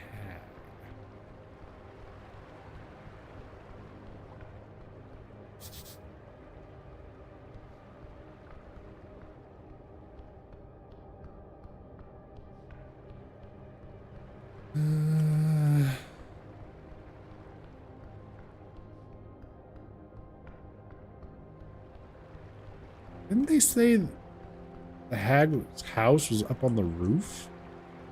Is that what this is? No.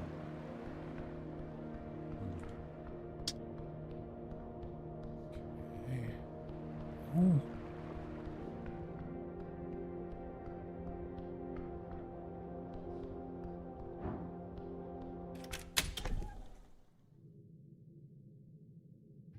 Thanks for shouting out, Brent. I want him riding around town on one of those things like a bear in the circus. Uh-huh. Uh-huh.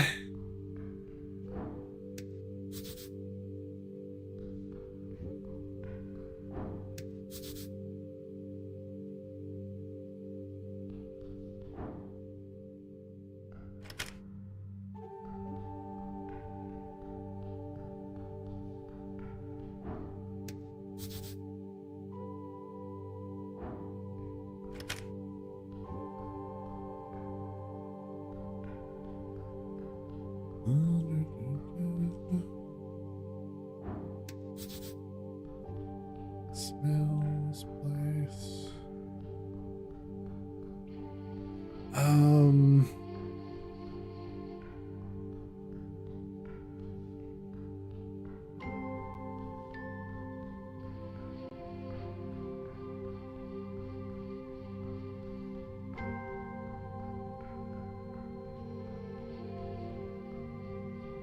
Yeah, I'm not. To be honest, I'm not sure where we would find the hag.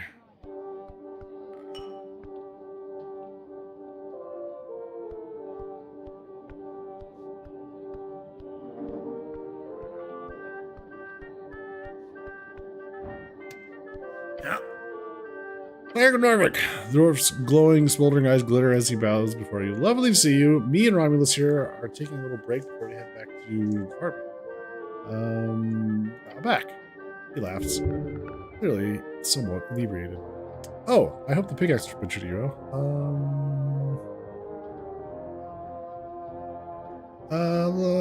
I got a spell out of it. Great to hear. I mainly used it as a regular pickaxe, to be honest. Good to hear there's a bit of... It's gotten a bit of actual esoteric use.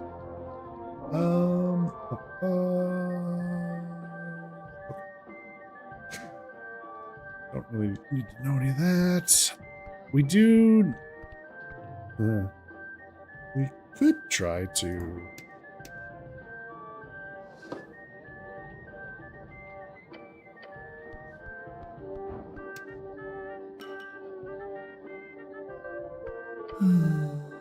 Sphinx takes a sip from her barrel of wine. Little one, she says, looking right through you. Let's see.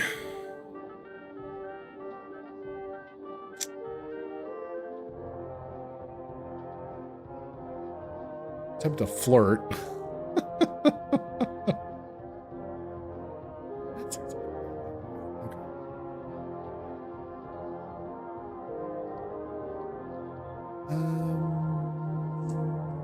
I need help entering the Pillar of Jor? Now, that was not a request I expected today. I ask why.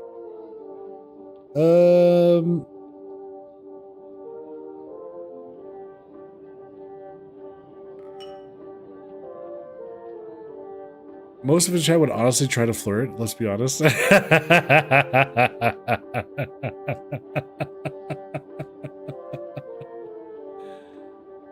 um...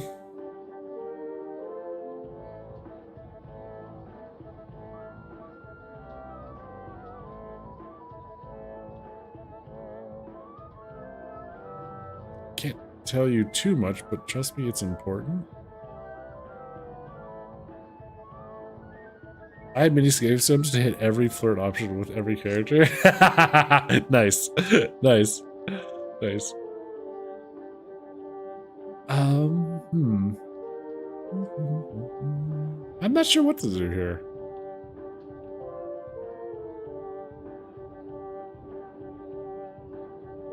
It's got to do with the tea shop. Maybe just be truthful. What is the answer to my riddle? Not sure, but I bet I could get you to scream it. Say that again. Sorry. Wow. All right. Whoa, sir.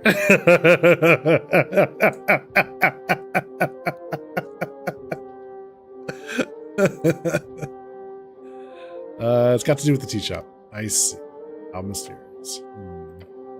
6 ponders your requests while sipping on her wine.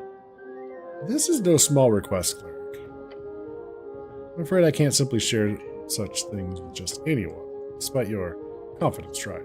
Perhaps if you prove yourself worthy first, we will see. You need to solve her big riddle. Of course. Do that first, then ask. Do you give out riddles? Certainly. Are you ready? Yes, please. I love riddles. She finishes the last bit out of her barrel and puts it down with a slam. Then the Sphinx leans in, hissing.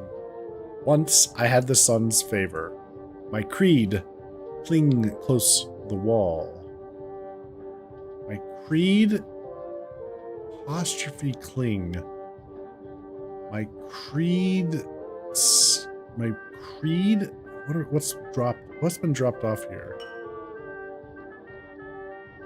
Inkling, close the wall. My creed,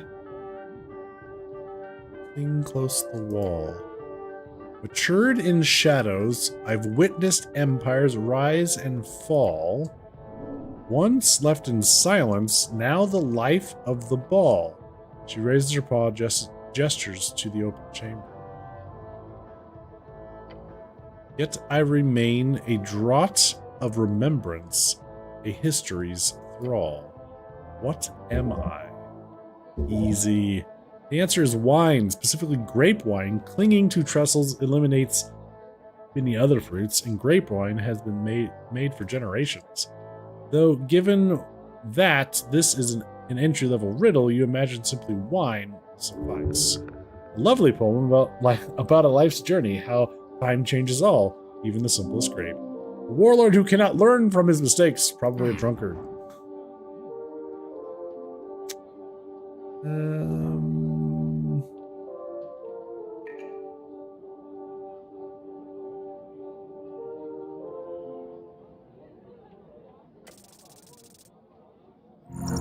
Hey. Your mind settles on a singular possibility of the simple riddle. Matured in shadows, with no doubt. Obviously, it is wine. Obviously. Once in the sun, matured in shadows, been around a long time, life of the ball, a draught. It's clearly, obviously even, wine. Good, I'll tell you. The answer is wine. Wine? She gives you an intense stare. Time for a fight. She is strong, but you will defeat her handily with the powers of a hero. Fool, there is no fighting a gynosphinx in her lair.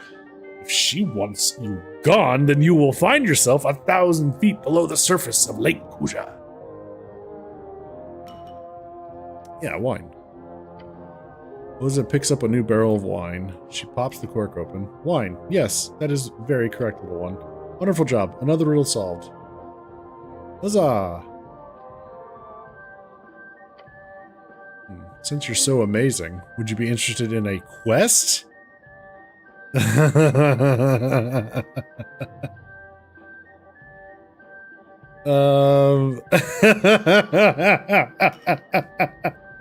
I do not have the ability to decline.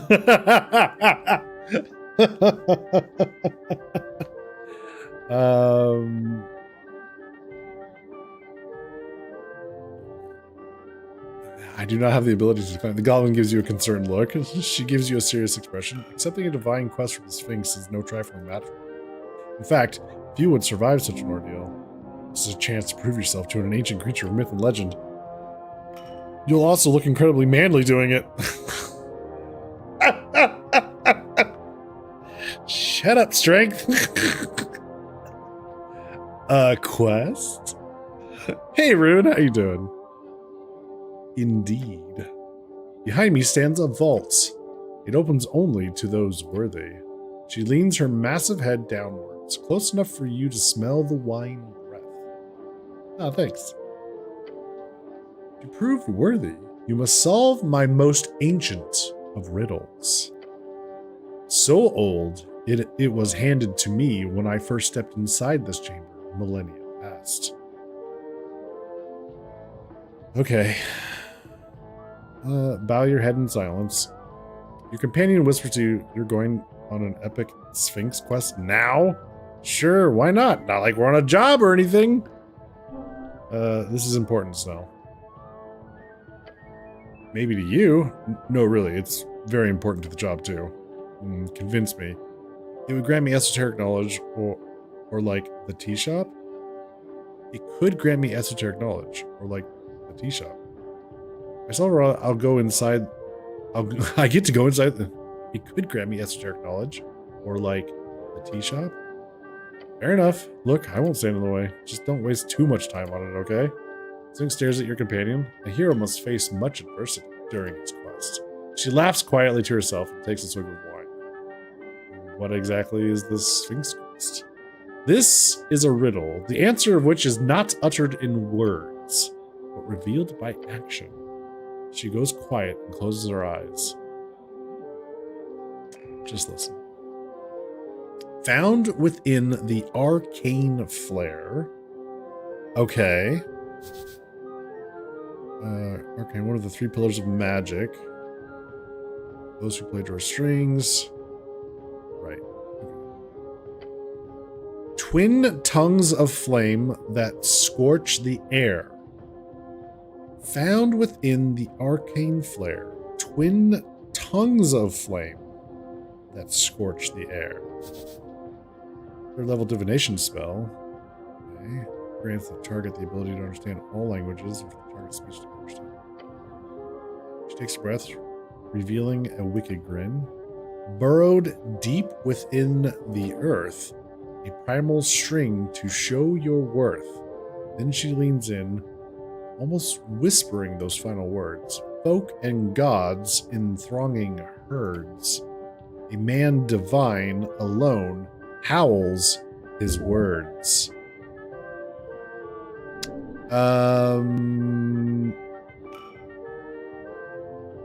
Wait. Primal string to show your worth? Folk and gods in thronging herds. Very deep. We could, when we were standing on that rock down in that little pool of water that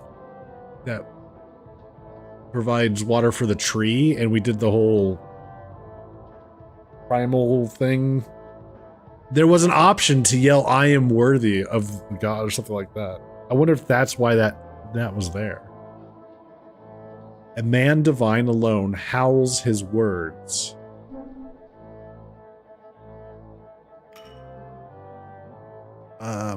I'm gonna go with, oh, I get it. You do? A symbolic clash of all three categories of spells. It could be relating to the Gate era. Ah, Going streaking of course. through the quad and into the gymnasium. Come on, everybody! Woo! Come on! We're streaking! Hey, Rune, thank you for the 10 stream streak. Appreciate it. Hope you're doing well, sir.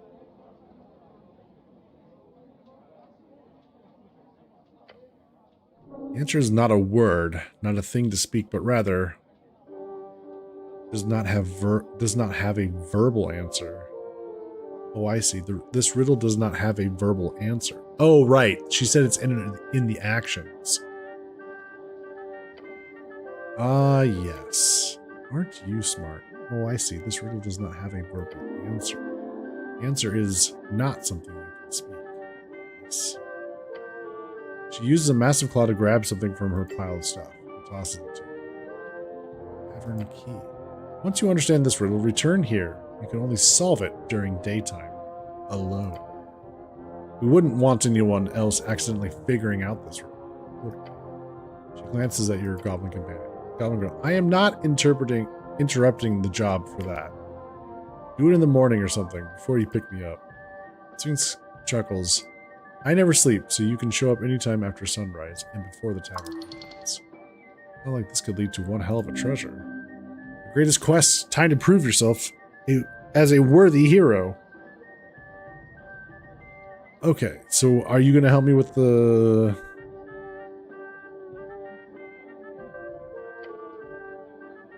Now, that was not a request I expected today. Might I ask why? Let's see. How was this one request? Tell you what. Complete the riddle first, the difficult one. Or perhaps the difficult. Okay, so we have to come back in the morning.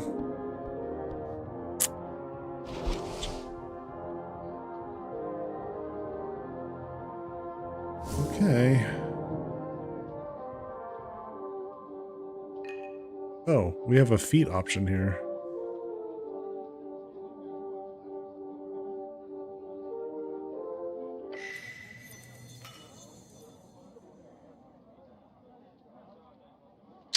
So you took the bird's papers, made him stick around with the snakes.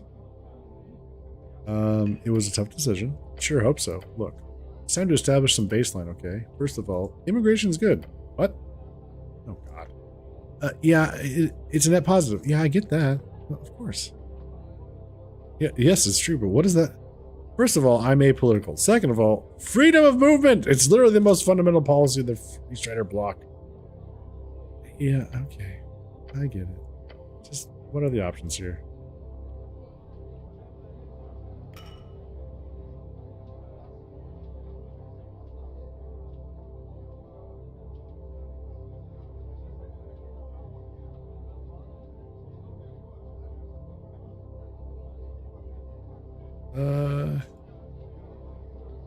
Borders are bullshit? The Arcanists were terrible.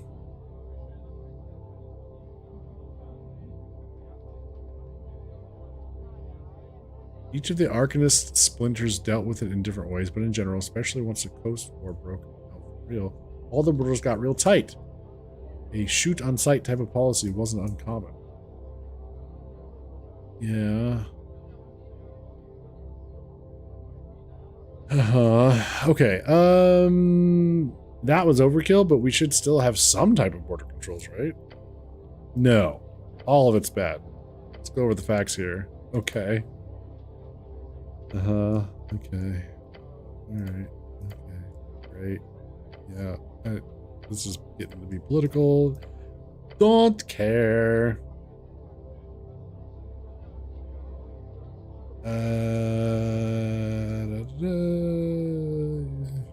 What?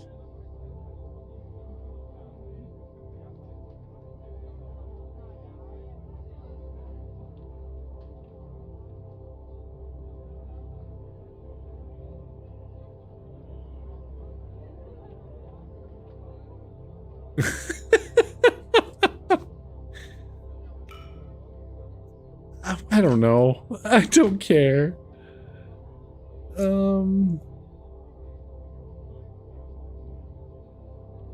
Whatever you say is good.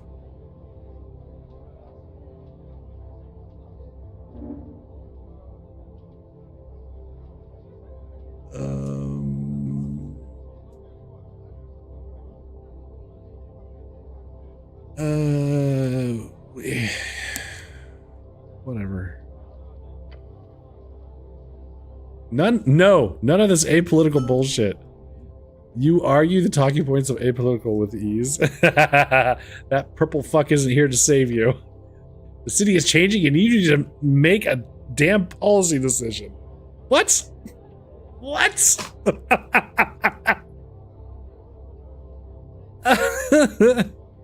All right. Immigration imbalance amounts is great. Too much, but too much, and it'll create strife and cultural clashes.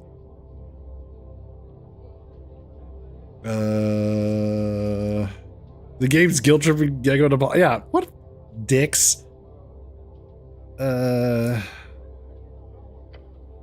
Yeah, sure, but the market will take care of that by itself. The vacant jobs create the immigration appeal by itself.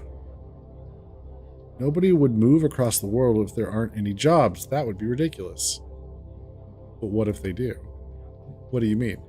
What if they move to get away from even worse situations? Wouldn't that overwhelm the nation targeted by the mass immigration? Or what if the country offers a good enough life for immigrants that they'll move across the world anyway, even if there's no economic demand for them? What if they move to get away from worse situations? I don't know. I shouldn't have asked. I should have gone with the other option. What if they move to get away from even worse situations? Wouldn't that overwhelm the nation targeted by the mass immigration? Well, that just wouldn't happen. So anyway, yeah. Making drummers stay when he clearly wanted to get out, shit move. Just a straight up asshole move. But you can clearly learn a lot from that bird. He's got that infectious paranoia about him. Oh shit, your stomach's upset. The bird. Yeah? The bird is a savior. That is his legacy. More than that, he really had one hell of a way to handle himself. Ignoring the shitty escape temp, you saw how he danced around your questions? Seriously, maybe it's a Rachel thing, but he read the room just as well as he recorded those voices. Honestly, both of those are damn true. Taking any lesson you want from him. That bird's got game. And remember, immigration is good. I mean, yeah, in general, I agree. I don't know why I'm arguing with myself on this. All right, tell me about infectious paranoia. So infectious paranoia. Advantage on initiative rolls. Okay. Survival of the fittest. You live through it all. Okay, advantage on death saving throws. And reading the room. Advantage on behold checks. Okay. I don't know. The behold checks haven't really come into... I haven't seen them like make any difference for me.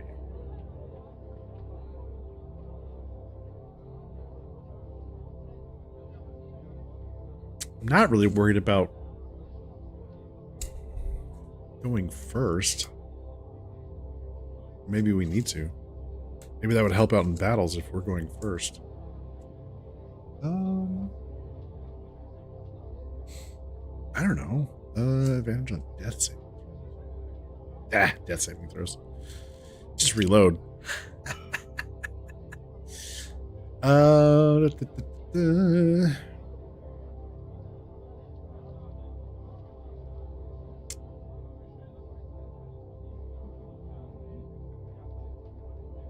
Maybe on the behold checks? Advantage on behold. Oh, sorry. Sure. Okay. Did that. Great. Grand. Wonderful.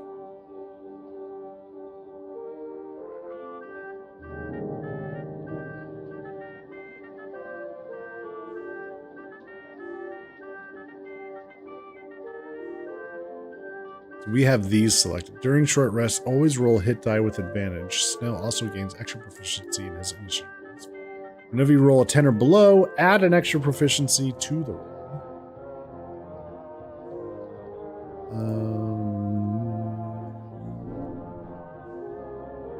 For each level of spell slot you have, you gain one additional maximum spell slot.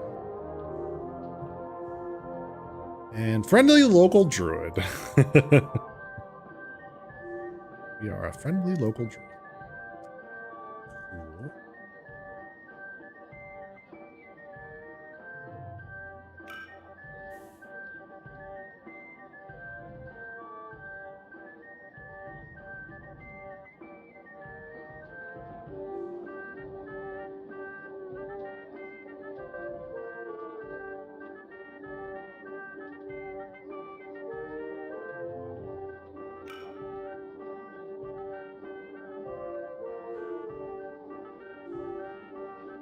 We gotta find the freelance hag.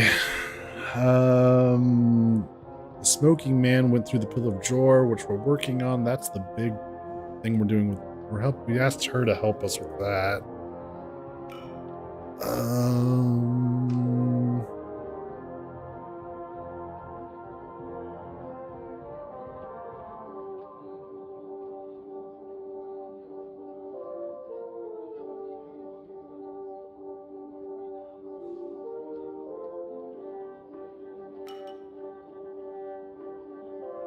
Solve the riddle.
Kind of hoping the journal would give us more than that.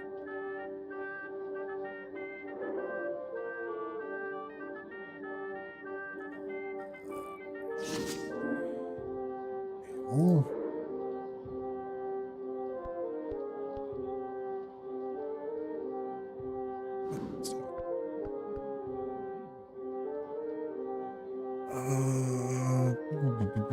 What do we do now? Do we just rest for the night?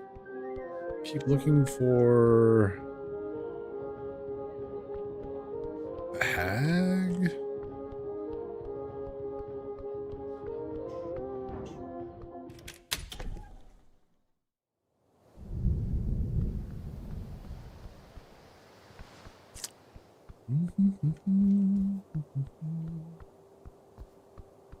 We can come back during the day.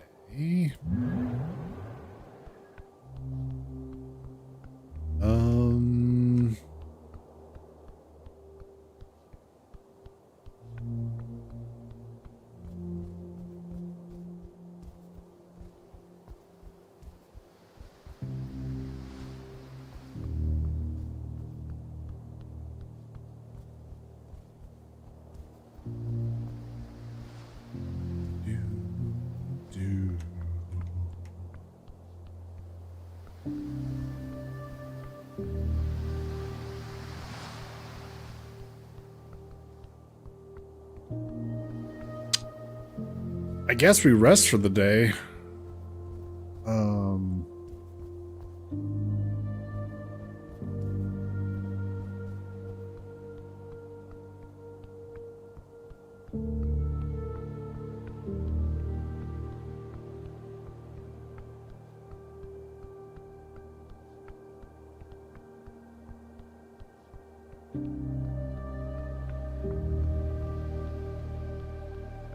Well, no hag over here.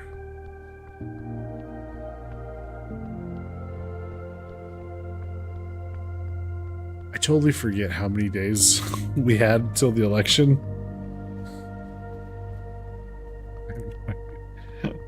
Is it 3 days? Oh. Hello.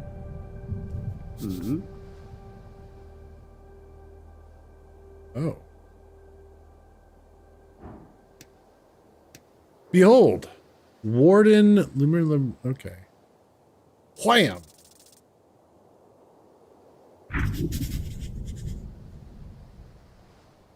Oh god. He's neutral evil. Oh no. Level 7 Warden, Elf. His eyes are dark with the knowledge of your doing. This Ilum servant, this spy, was this Warden of Outreach. He is but a tendril of his masters, but not so efficient nor successfully scheming as you might imagine. No, they are nowhere near the might of their people. Ilum is dead. This is an avatar of her decaying corpse. He will lie. He's gonna lie. Everything this guy does, he's all about lying. Okay.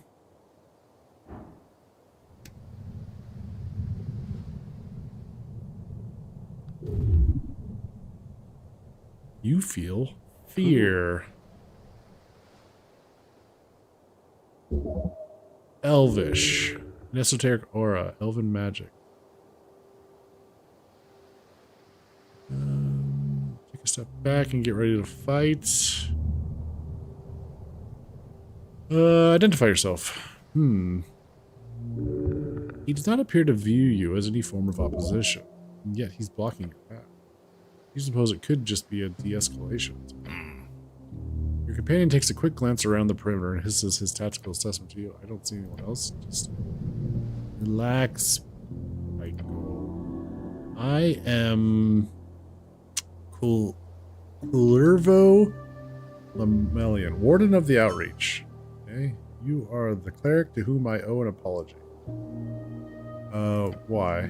He holds his chin up high. His cheeks are covered in swirling patterns. You see the Eso markings upon his skin, symbols of his empire in the forest. Okay. It appears some of Ilum's issues have spread into your fine city. You have been stuck dealing with these issues for quite some time. Your companion gives you a confused glance. On behalf of the Mender, I sincerely express our regret. Let him speak.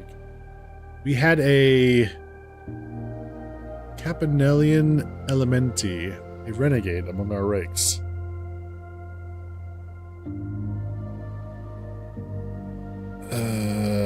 Yeah, let's not give him any information. Let's just let him speak. A certain member of the court whom I'm sorry, I can never quite seem to get that right. Is it who ended up betraying us, or whom ended up betraying us? Who is a subject? Whom is an object? It isn't hard.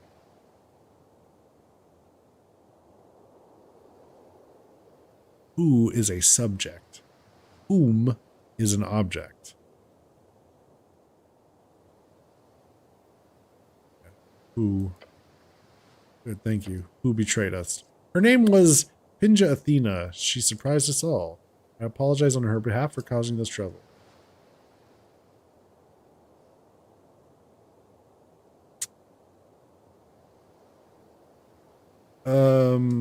For causing this trouble? I apologize on her behalf for causing this trouble. How? Are you some type of ambassador? What do we ask here? Why talk to me here like this? I rushed here as soon as word reached me, and Ilum Elf does not typically show up dead in a Rebeccan tea shop after all. And I must leave soon, so do not assume to find me here in the future. How? I asked myself this very question, but sadly I do not have that information. So you're just assuming she did. When I heard of her passing inside the tea shop, yes. Are you some type of ambassador? He gives you a smile. Ilum does not deploy ambassadors in foreign lands. It is beneath her legacy. As outreach warden, I perform diplomacy. Functionally the same then. Haughtiness for the sake of haughtiness. How could that not annoy you? Elves are too proud for their own good. The tendrils of Ilum reach far and wide. So you're saying this Pinja blew up the tea shop? Yes, I believe so. You didn't come here to apologize, did you? No. Primarily, I came all this way to give you a warning. To give your city a warning. What kind of warning?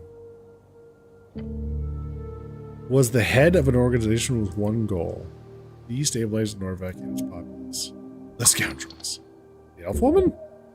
If she was in such a position of power, why did she blow up? An organization. A loose organization, yes. It's a shadow organization, so I don't know much. Except that she was planning on exacting a horrendous esoteric attack on election day. But All of it to bring ruin to this wonderful city. Could you imagine if she had succeeded? How many lives would have been lost? Terrible, just terrible. He's claiming the explosion was not meant for the tea shop. It was meant for the secret tunnel underneath the tunnel, where the election is held on Tolstad.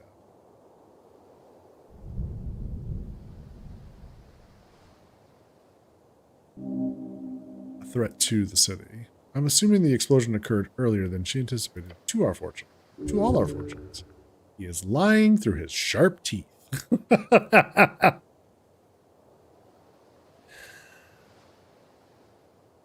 No, too clean. This doesn't add up. There is much I too do not know. I apologize for that as well.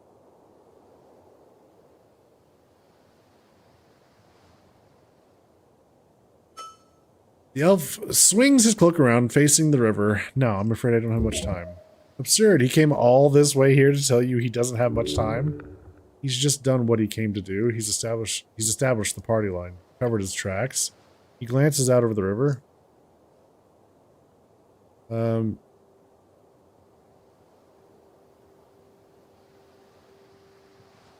Why should I believe anything you tell me?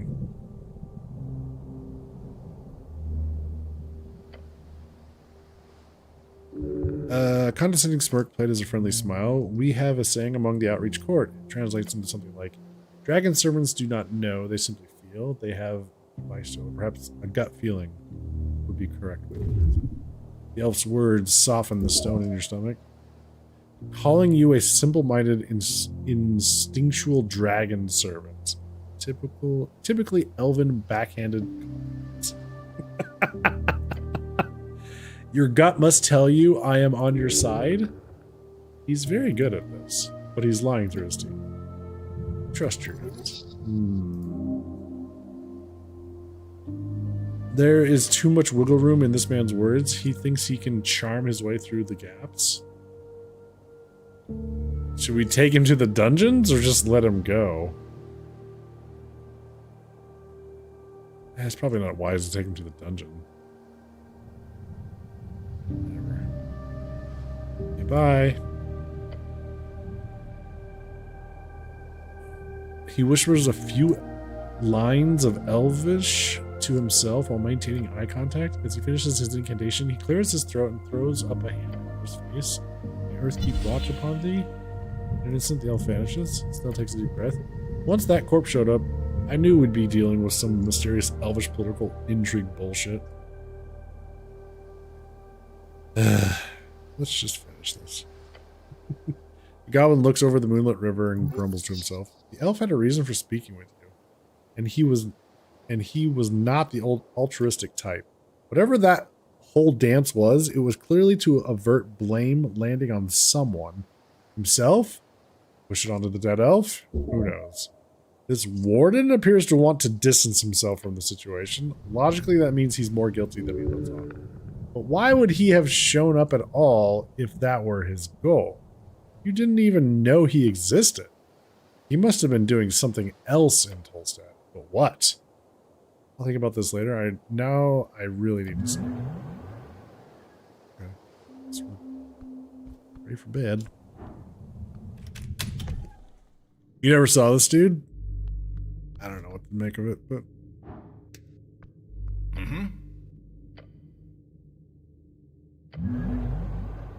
Alright. Alright.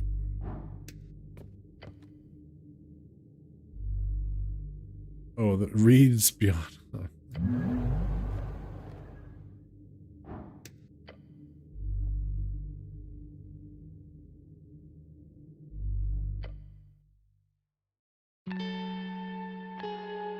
Okie dokie.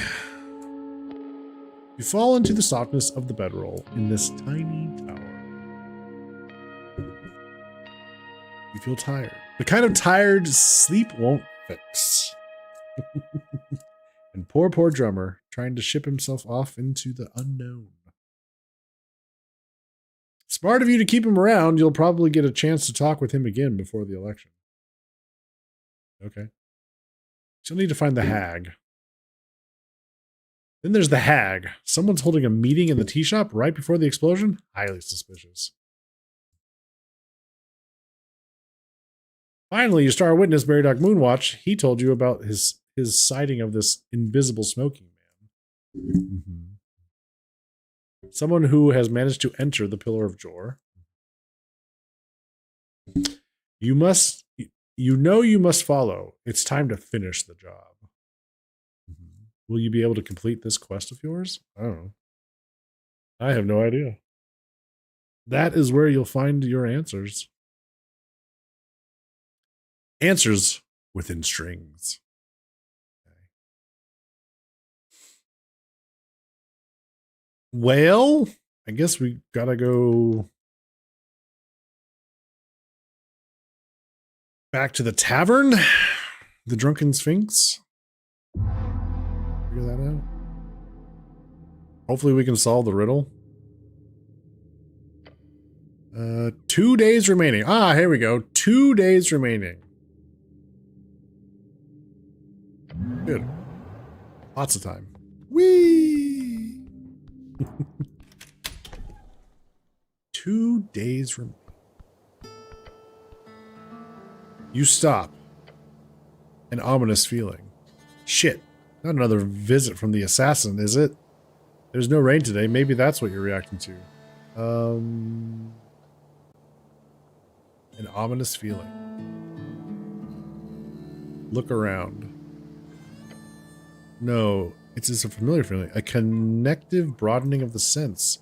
Of your hearing in particular. Someone is sending you. Ah. The only person who ever does is, unfortunately, receive it. Hello, Rang!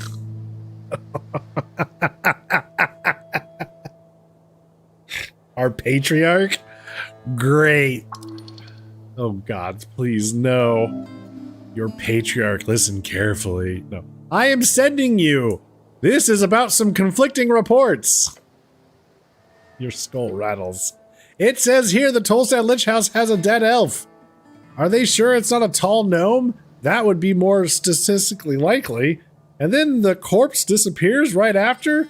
Sounds like trouble, and remember what I said. That, the spell is cut off. That would be 50 words. Make your response now.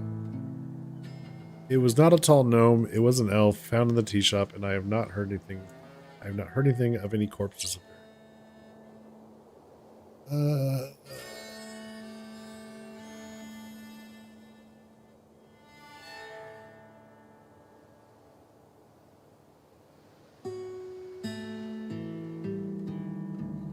I have not heard anything of any corpse disappearing. You have a few more words left? The Illumoran visited me in the night. They must have taken the corpse.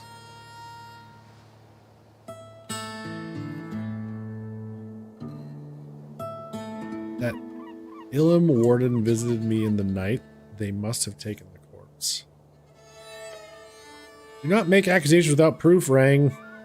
My ass is on the line here. Your patriarch's voice rings in your head. Dereliction is not some minor infraction. You should be glad I'm covering for you. Cuts out. He didn't actually end it mid-sentence this time. How remarkable. Sorry. Oh, fuck. The sending spell only allows me to send over 50 words at once. Anyway, do not try to poke around too much. I've got the Law Lord on my ass. Just focus on not pissing off the goblins and also not pissing off Darrow. That'd be really bad. Get it done, Rang. Again, it cuts out. Is Ragan? It is Ragan, you huckster. He spent 2 third-level spell slots on this. Sure, it's a 2-hour walk to the towers, but he couldn't even pay for a messenger? Your craft is not a bad man. Among the patriarchs, he would be considered a gentle soul. He is actually trying to help you, even if it is in a strange fashion. Alright, moving on.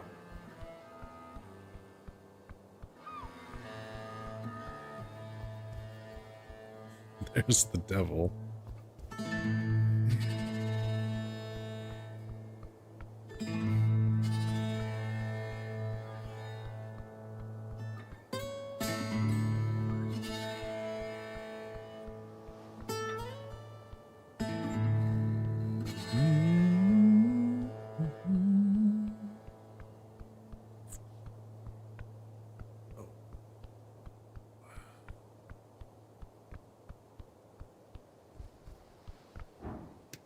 this guy?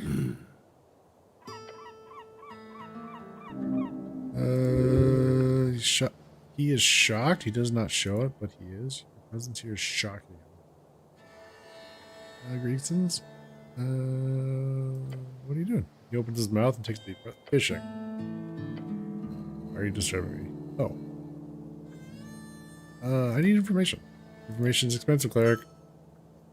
The merman looks at you with a pair of deep eyes. Thalassus is my call. Stand in my guard.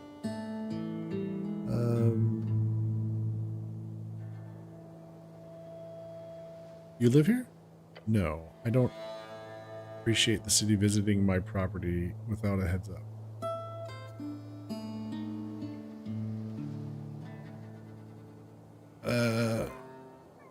This really seems like a public walkway to me. It's not, but while you're standing there, keep an eye out on the second floor. Okay. He nods to the second pole. Look at it. You keep your eyes peeled on the... then they come in waves. When it happens, it's quick.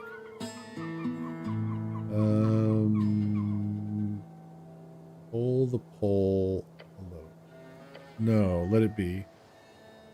It's set up as it should. Okay. Good. Fishing is about patience, Claire. You need to breathe and...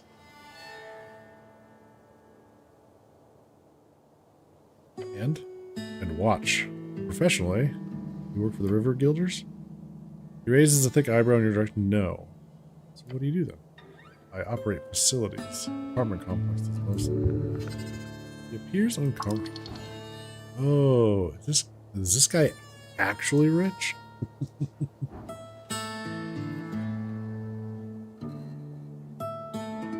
You slept more than 8 hours last night? We have double advantage? Try not to mention it.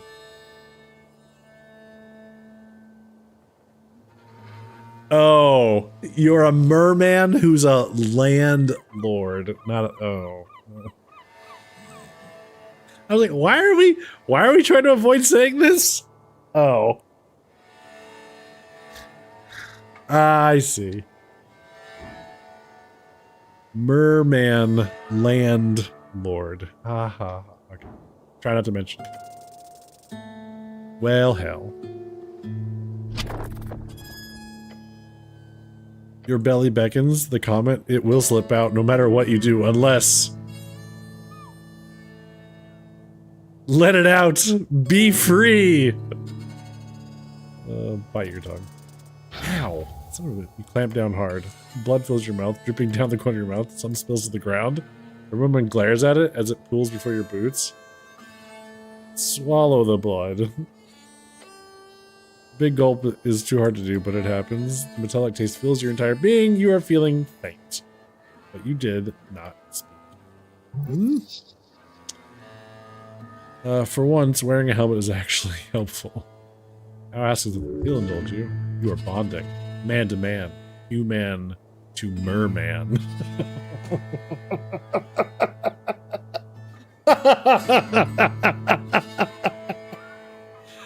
It is a very, very beautiful thing.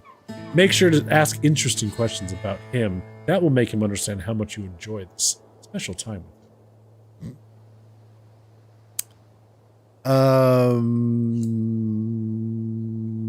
Wait an hour to see if you catch something. Let's see. So, like being a landlord. Not good. The city does not have a good set of laws to protect my business, and meaning my tenants do not have a good sense of fairness when it comes to housing. They expect to live conveniently, yet if the market dictates a higher price for that convenience, they declare it a necessity instead. It makes it difficult. I have to dance on the line between evil and profit.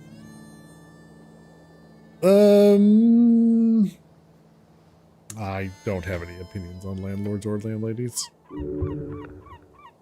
He does not want to discuss politics. Me either. How many apartments do you own? 20. And I handle the care of 10 others. Primarily a caretaker, fixing leaking taps, making sure the esoteric airflow is functional, answering complaints from tenants who refuse to follow basic instructions. It is tiresome. You have time to sit here and fish all day? I am very busy, cleric. However, in this particular moment, I do not have any more idea.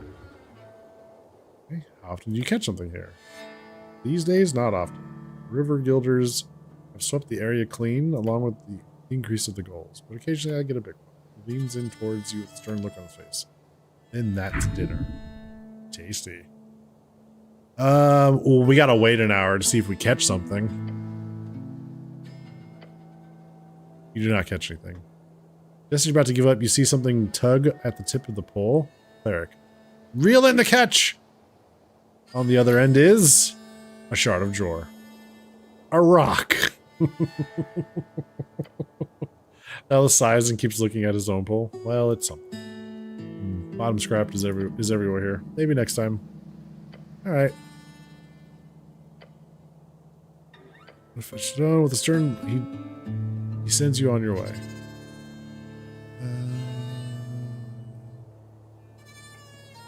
What do you know about the tea shop? It burned up.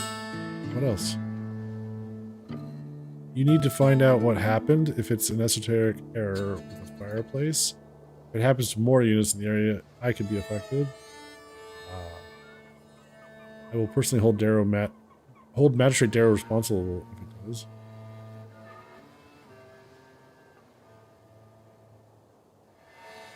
I don't think it was just an esoteric error. Find out for sure. Do your job. Spoken with Miska on the topic. We both agree. We must figure out what happened, Cleric. Make sure it does not happen again. We'll see. It's pretty complicated.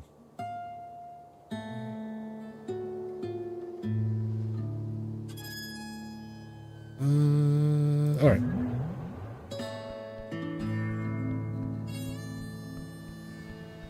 Well, we did some fishing. Huzzah.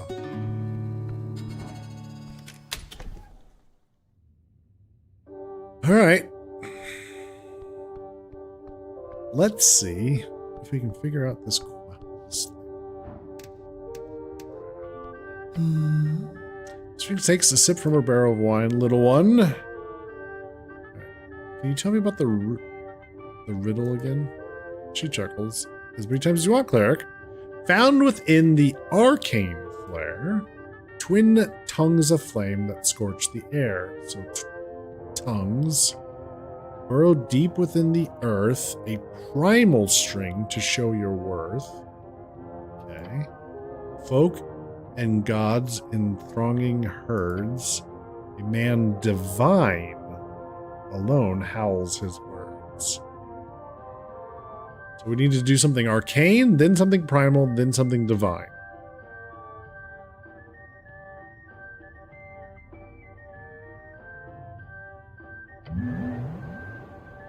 Okay.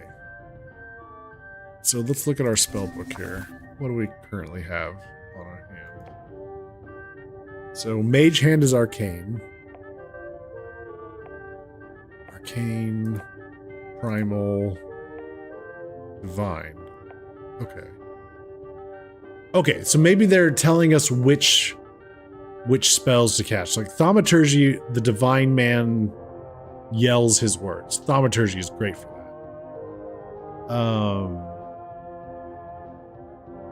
Prove his primal string.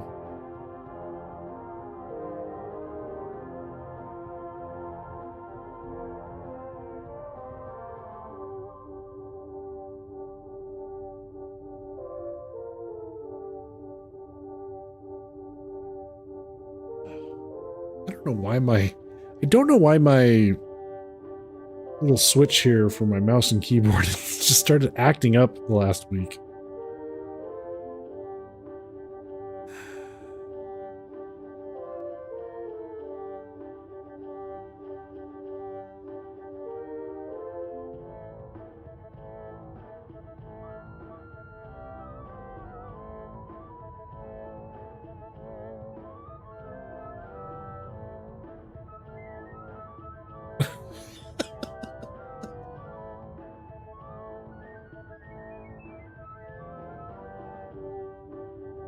I can switch it over, but then it doesn't register.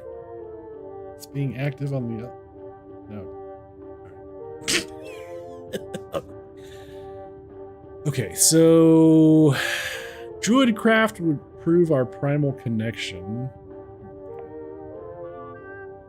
Create a tiny harmless sensory effect that follows you. Allows you to engage with primal entities that would otherwise hide from your presence.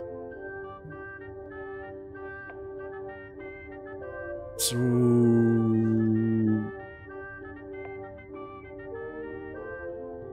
Wait a minute.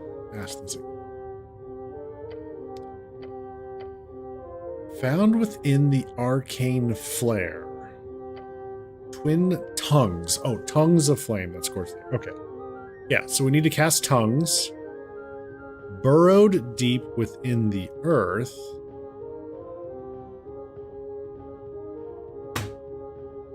What?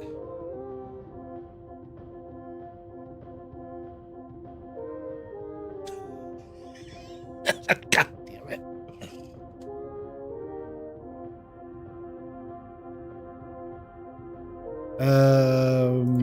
A primal string to show your worth. Okay. Tongues for the arcane. Thaumaturgy for yelling. Divine man alone howls his words. Folk and gods and thronging herds. A man divine alone howls his words. Howls his words.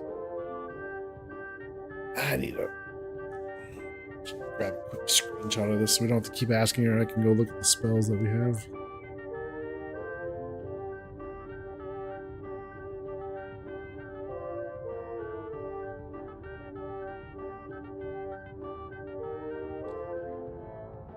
Okay.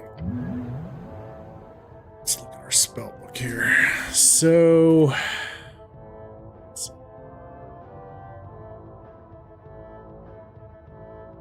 tongues. Oh, wait. Do I not have...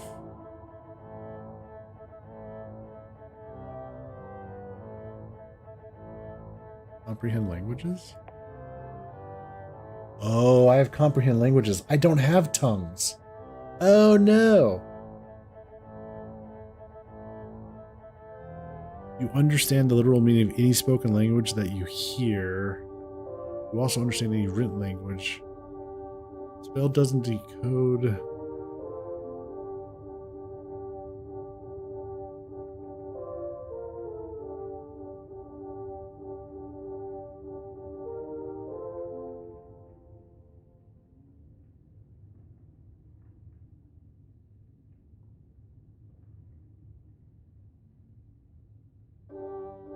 I don't have the tongues spell, though.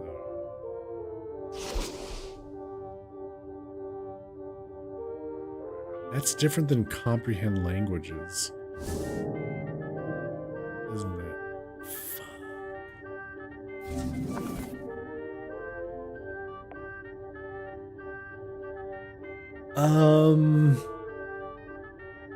Okay.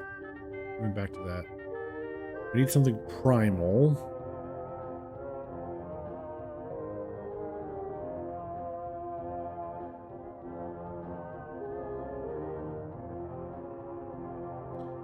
Found within the arcane flare, the twin tongues of flame that scorch the air. Wait. Doesn't have to be twin tongues of flame? Tongues of flame. Well, that... wind.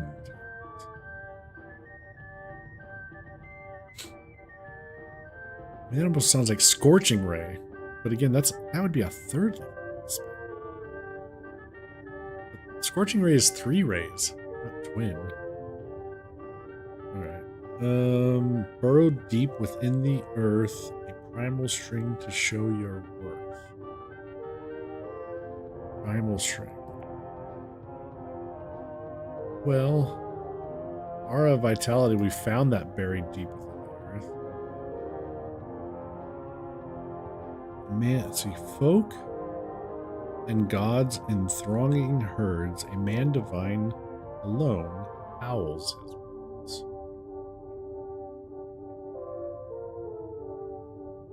Thaumaturgy? Allows you to commune with sacred entities and locations, granting you potential boons.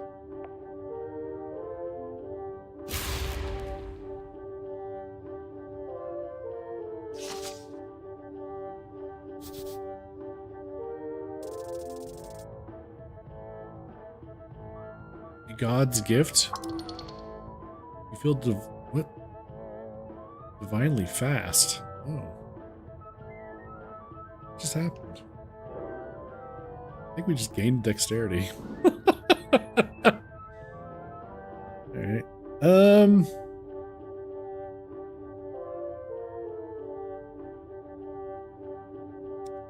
A man divine. So arcane primal. Okay, yeah. I'm convinced we gotta cast 3 spells, 1 of each string. Arcane, primal, and divine. Twin tongues of flame that scorch the air. I mean, tongues is a spell, but twin tongues of flame?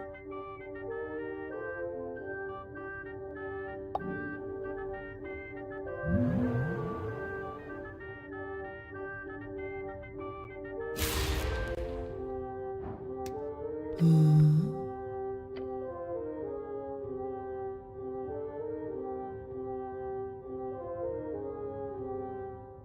give me a hint? A hint? You dare stand for us to ask for a hint? What is that some kind of social taboo? She puts down her barrel wine and leans in. You can ask questions, but no, you do not.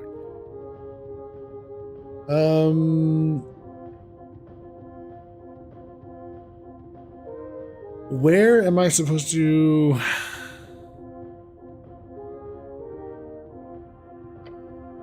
No location-based questions. Okay. So I'm supposed to do something, not just answer with a regular old word. Correct. The actions I'm supposed to do have to do with... That would be a hint. No such questions. What are the actual fucking rules here? Has anyone solved this riddle? Smile fades. Only a handful of folk have been proven worthy to enter the vaults. During the eons, I've watched over it. I will only tell you more if you prove yourself worthy. I'll have to do something with you to solve the riddle, right? No. Damn it, that was a hint. New rule. You get 1 hint. And she can make new rules, and she's drunk. That was your only hint. It's not something to do directly with me. Can't just change the rule. Okay, so not like in a dialogue.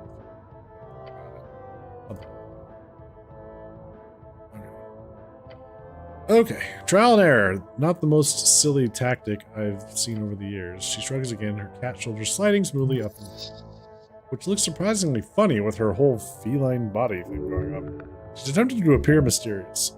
Do all ancient esoteric and alien creatures act like this? How disappointing. She must be corrupted by these modern times. And, you know, a big barrel of wine. Now, get back at it, one. Okay. There is this thing. You approach the old well. It's very, very deep. You can survive the fall. Do it.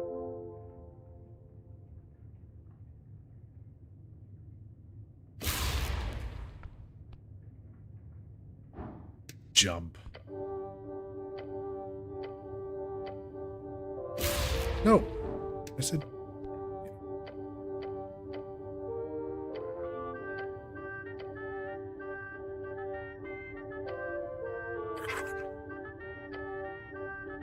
That is way too dungeon.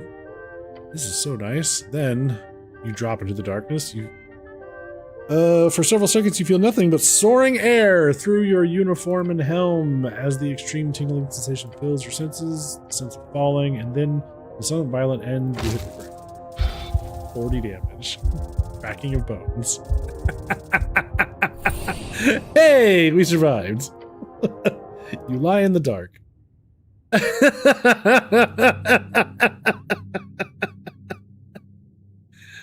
Where did we end up?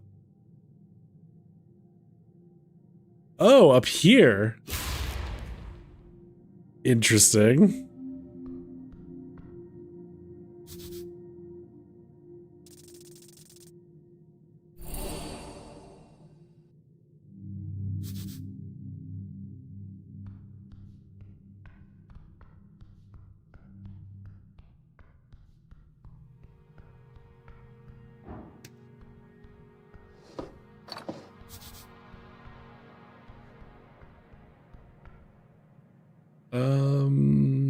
took a point of exhaustion.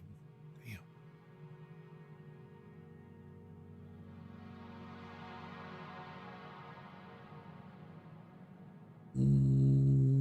Let's see. No, don't rest.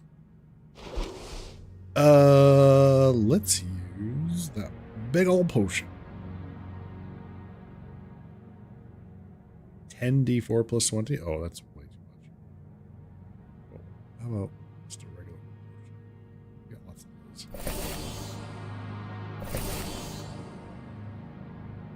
And we got lots of apples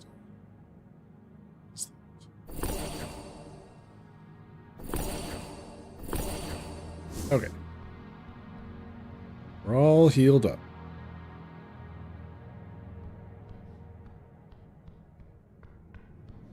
Where are we? Unknown.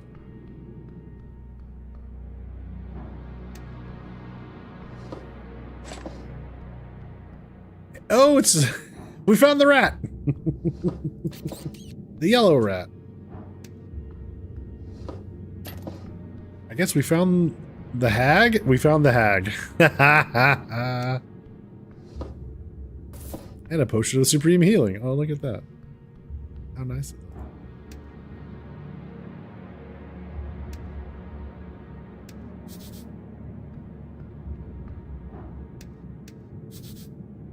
Water's moving strangely here. Oh boy.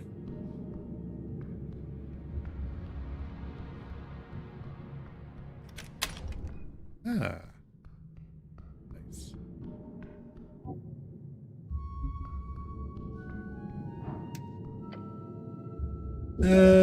Goblin, very old, pre-integration perhaps. Hello there, little guy. No response.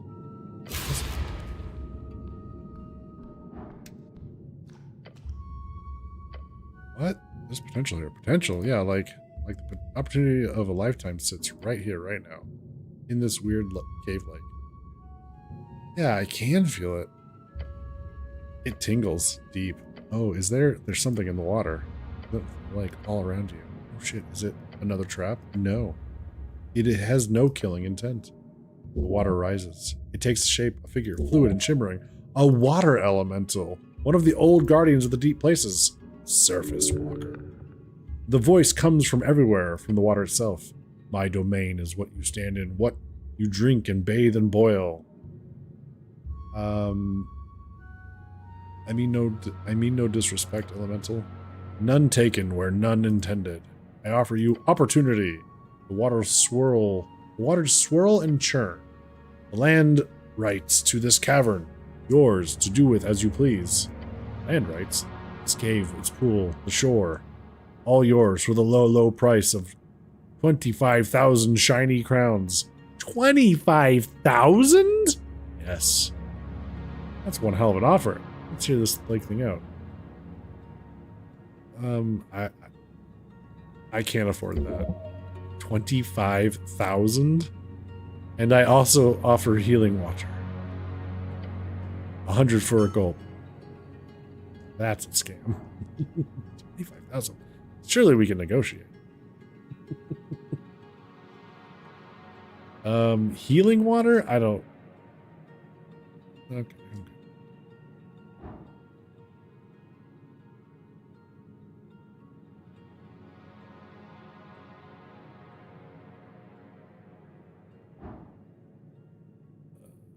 Surely we can negotiate. Surely! No. Price is the price, Surface Walker. Take it or leave it. Alright. Well. Okay, bye! Alright. Lisa's freelance haggery and divinations.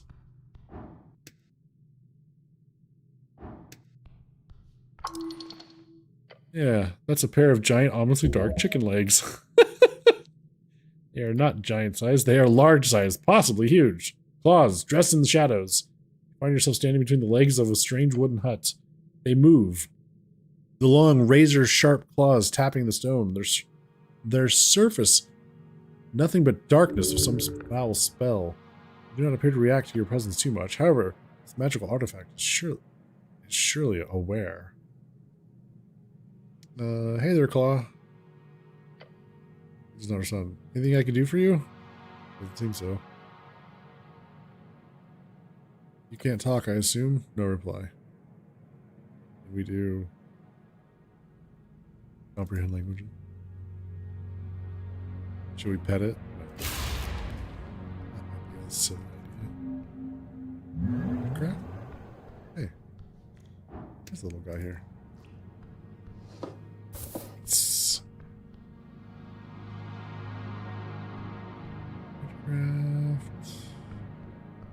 Okay. Let's head on in. Let's talk to Lisa, the witch. Or, not the witch. The,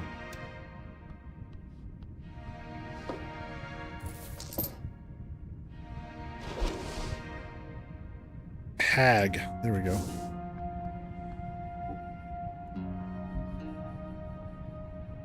Oh my god. What is that? Mind expansion. Another one.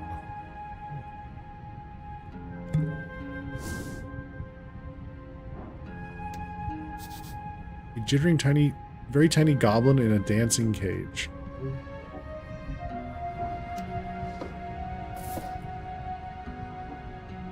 Anything else? Well, that appears to be it. Okay. What does she have? She's got a wooden spoon. Advantage in cooking-related situations? This is rare. That makes sense. Behold. Behold! Faye, level 6 haggling. Birth through the evil means of esoteric reproduction. This is a hag. A hagling, in fact. Not quite as horrible and foul as a true hag, but that is not always a betterment. If anything, they might even end up in more positions of power due to the nature not being so completely evil. This one has lived a wild life. You can see it in her eyes. The years spent in service, the dream of greater life, the bodies left in her wake. The haggling has nothing but a desperate love for life and freedom at this point. Let her engage. The scent of something acidic hits you when the girl tosses cuts of a red fruit into the cauldron. Lingonberries. Some type of mutated lingonberry. Acid, juicy. Hey, reach me the thistle, will you? She points towards a bowl on your left. Up on the shelf, it has purple flowers in it. There's another bowl next to it, full of what looks like bat wings. What a stereotype. Hand her the bowl. Thanks.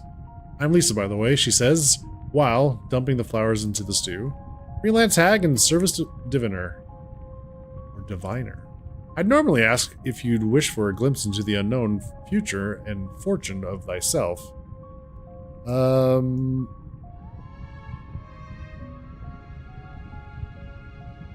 wouldn't be against... How very cool! You're the one who stumbled into my very much secret little hiding hole here. Just let me finish up the brew. Been working on this for hours. The hag keeps stirring her giant wooden spoon in the cauldron's goop. Though, I've got to ask, how'd you get down here anyhow? I jumped down the well.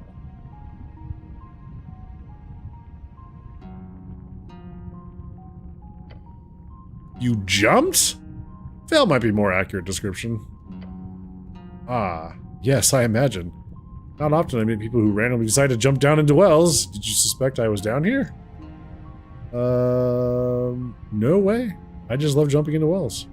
But you're some type of cleric, right? No, I'm not a cleric. That's incorrect.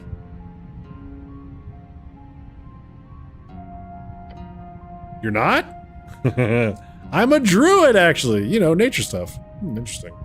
From what I can see, you're clearly a extremely attuned individual. That's interesting enough for me. Let's see. What do we got here?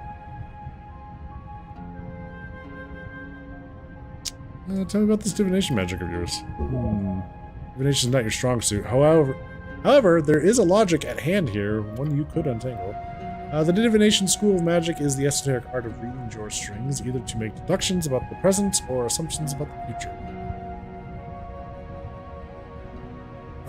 Do go on.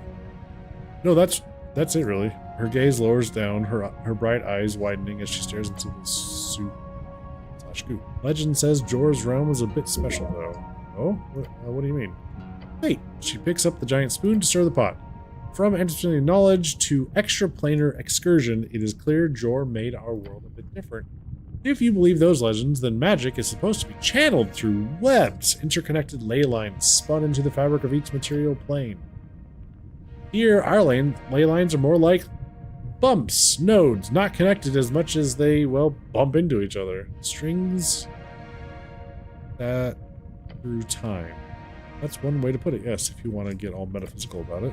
The practical outcome of this is, if you trust the accounts of arcanists who apparently went on excursions to other worlds, quite simply that, well, divination is powerful and difficult. Some would argue the most difficult. I'm not just tooting my own horn here, it's really tricky. I'm a fast learner. So confident. The haggling tosses some tiny bones over the cauldron. They fall, then don't. You see them floating in place above the surface of the sludge. Knuckle bones. She cackles. Perhaps you'd like to attempt yourself. Stare at the bones. No tips or tricks. I could also offer a bit of a bargain if you're interested. I'm in need of some resources, and I imagine you might be able to get your hands on some.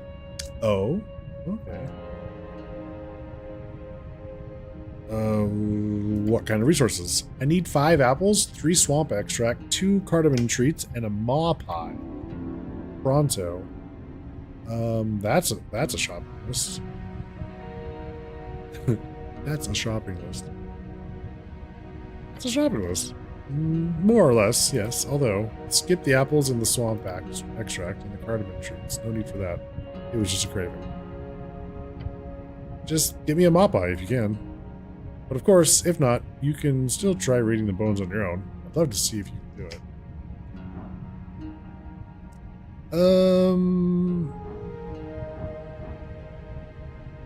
Let's see. Where do I get a maw pie? Oh, they're quite rare in Norvac. Only a few specific bakers know how to make them. And of course, Rick's always has a few in stock. I need to get one from Rick's? Who's Rick's?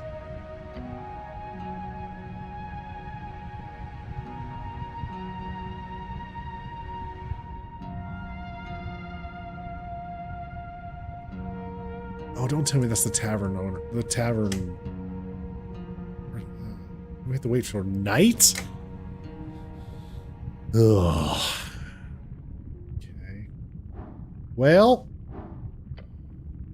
Maybe later. She swipes up the bones and returns them to her pouch anytime. She's clearly intrigued by your attempt here. She wants to see what you're capable of.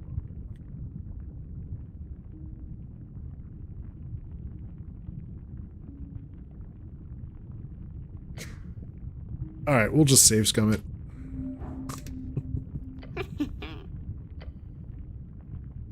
About the divination magic you could teach me, she tosses the tiny bones. Okay, let's see if we can do this. +9. Here we go. You stared down at the bones, but nothing. No insight, no esoteric understanding. They're just bones. Unless. Close your eyes. Close your eyes. Now reach forward, above them. Reach forward to the strings. You see or feel strings. They tangle around the bones, connecting with you and the hag. Ah, yes, augury. Far above the bones, the strings appear to fade away, but they are far. That is fate. The bones read into the strings. Weal and woe. Oh, yes. You are met by the sight of a hagling doing a little dance. That's it. You can see it. Not many can learn so easily, cleric. I'm impressed. What? What did I do? You got the vibes. That's what. She hands you a piece of paper with instructions on it. augury. It's no true divination, but it is of the divination school. Casting allows you to see an outcome in the near future. You will either receive a weal or a woe. A good or bad outcome? Yes, so you'll know with a bit more certainty what your next action will result in. Of course, it sucks getting a woe. That means you'll most likely screw up next time. But I suggest just getting it out of the way in that case, biting the bullet, so to speak.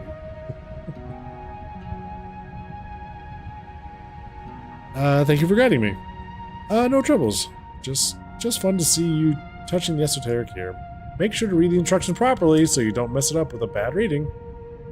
You don't need the knuckle bones or... Nah. This is just the fell tire method. My personal favorite. You could do it with something somewhat weird and or fancy. Some people like cards, others throw darts. I knew this guy who would cut the heads off chickens and have them run around and run around a little makeshift arena. Oh my god. Okay. Did not expect that. Ghoul friend? Yes, I believe he set up shop in the Verdun somewhere. Terrible person. I hope he's dead by now. Just stare at her. Anyhow, just flip a few coins or something. That'll work fine. Now, if you don't mind, I've got some stuff to handle here. So unless you want me to make a wand for you... Are we done here? Unless you want me to make a wand for you. Let's see.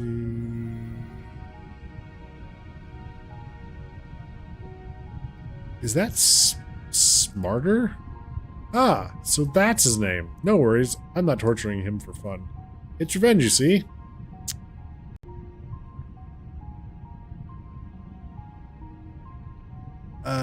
Oh, well, then it's okay. Be sarcastic. It's not even really torture. It's just an induced state of dancing. It'll go away. Stare at her. Let me explain. Somehow he found his way down here and knocked on my door, not so unlike himself. Well, she rolls her eyes. By the time I told him to leave, he'd already stuffed his pants full of potions. So to make sure it doesn't happen again, I'm teaching him a lesson. Oh. Via forced dancing in a cage? You make it sound so British. I'm really doing him a favor. Drop. I promise to let him go soon. I'm really not typically hag, taking joy in all of this, but it's not every day I get to have the moral superiority to actually soft torture someone. Gotta take those ops when they pop up, you know? Wait, can you make me a wand? She sighs. That wasn't a real offer, you know, but do go on. I like butts. A momentary stink eye then, but I can make an exception if you run an errand. I'm out of lingonberries, and if you were to get me some, I would gladly share a piece of my current brew to make a temporary wand, since you are so inclined to hold it. As long as it's not a hexing wand, then it would be... Oh yes, that is exactly what you need. Wands tend to help greatly in manipulation of people and people management. I will get you some lingonberries. Great. If you do, I'll only need a handful, a dozen or so. Now the problem is the Tolstad markets were pretty much out last time I checked, and they probably won't get supplied. Next week, might be frozen lingen to find around the city, but I can't. So don't worry, I didn't expect. But if you do, you know where to find me. I go pick some fresh ones. If you want to head out into the closest deep woods, Trollskogen, that's a full-day trip. Other than that, well, closest to here would be Upper Hollow Ridge. The Undercoast path, right? Oh. Well, suppose clear. I already have some, actually. Hand them over. What? Well, why didn't you say so? Just letting me go on about it. She tosses the berries into the cauldron, momentarily causing a green piece of sludge to fly up and then down. Then Lisa walks over to her oven, taking a small piece of firewood, a twig from the creaking branch. A crick and crack wood makes to feel. The hanging The haggling dips the tip of the twig. Murmur, shimmer, hearts and seals. She drops it in entirely. Liquid lighting up into a blinding flash. Touch it once, touch it twice. It knows what you conceal.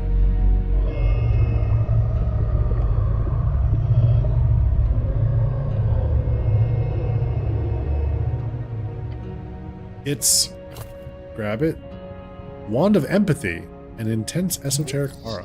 There we go. Goosebumps. Not exactly ideal. The chaotic power of the hag has barely stabilized within the wood.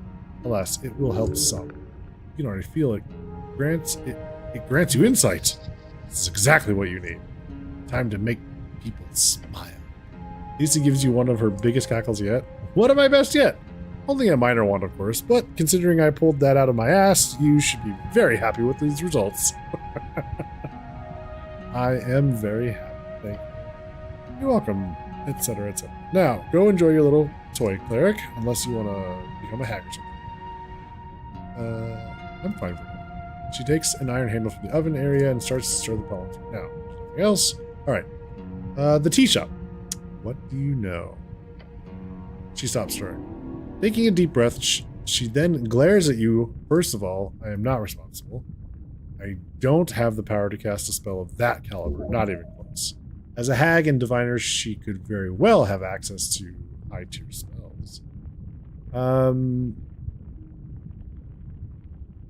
What we know it was, we figured out it was a fireball necklace, so I'm not really worried about this. So yeah, that's fine. I believe you. Thank you. But you're a very strange person to trust a hag. Even one with such wonderfully puppy dog eyes like myself. Like that, you're truly weird. Tell me about the necklace of fireballs. Her eyes go wide. The one used in the tea shop. Holy shit, she mouths and starts looking around. Are you shitting me? About what? That's insane. The explosion, you knew it was caused by an OF. She frowns. No, but it doesn't take a hag to figure it out, clearly. That type of magic can be unstable, sure, but if it exploded, someone must have detonated it on purpose. Something must have happened in there, something bad. Yes, someone must have had a goal in mind. She turns away and where did you even find the necklace of fire? Why was it even in Norvik? Sorry, I don't have any good answers. We need to talk about the elf. She freezes, her eyes stuck on the cauldron. She does not lift her gaze. A few seconds later, she opens her mouth, so she's... sorry, but yes. She doesn't say anything. Were you close? Ninja knows everyone. She knew. Ninja pain in her heart. She was a conduit between party lines. The Asgles liked her. The Free Striders had deals with her. The city, she was part of the outreach, an Elm ambassador. Basically, obviously she had word within the government as well. What about you? I knew her like most. Met her at a gig. I was guarding the daughter of a magistrate, some blonde girl. Now, Pinja, she could talk to anyone, and she did, so I was no exception. She was a friend, a good friend, just a good person in general. At least at first. At first? She became an information broker, essentially, meaning she sold out friends left and right, including me. The Asgles released an entire series of articles about hag recruitment and illicit esoteric crimes and reads. Some of it bullshit. Some of it very, very true. That almost ruined my career, mainly because I was quoted in the articles directly, anonymously. But that doesn't mean much when Free Striders know everything happening behind the scenes. She bled me like a hanging out to get dried royally. You read a micro expression. She regrets trying for that simile.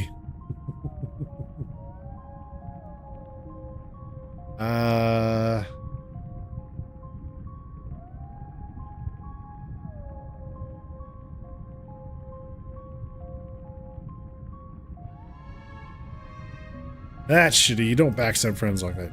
Not if you want to keep your friends around. She made a lot of enemies that way, Pinja did. Including you. The hag gives you a wicked eye.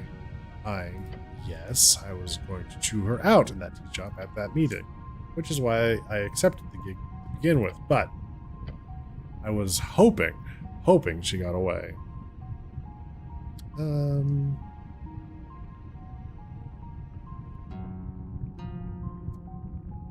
You hadn't been late, things could have been different. She frowns. Do you think I know that?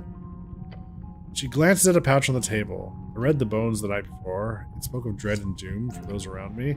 Another reason why I'm secluding myself. For now. Let's see. Tell me about Drummer's little smuggling operation.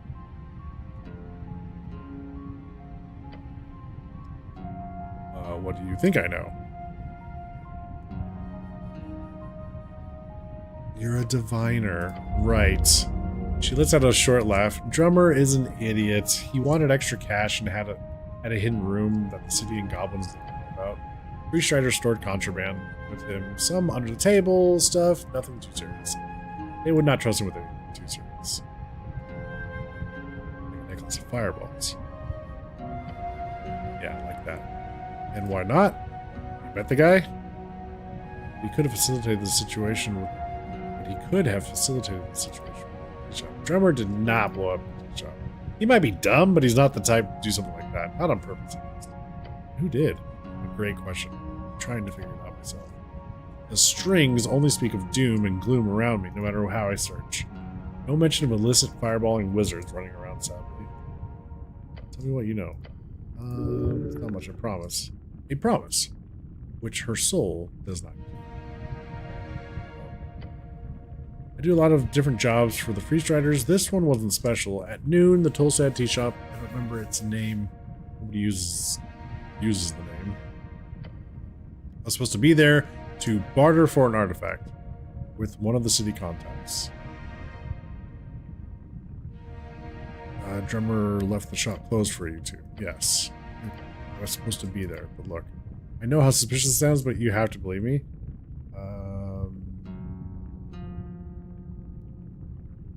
So why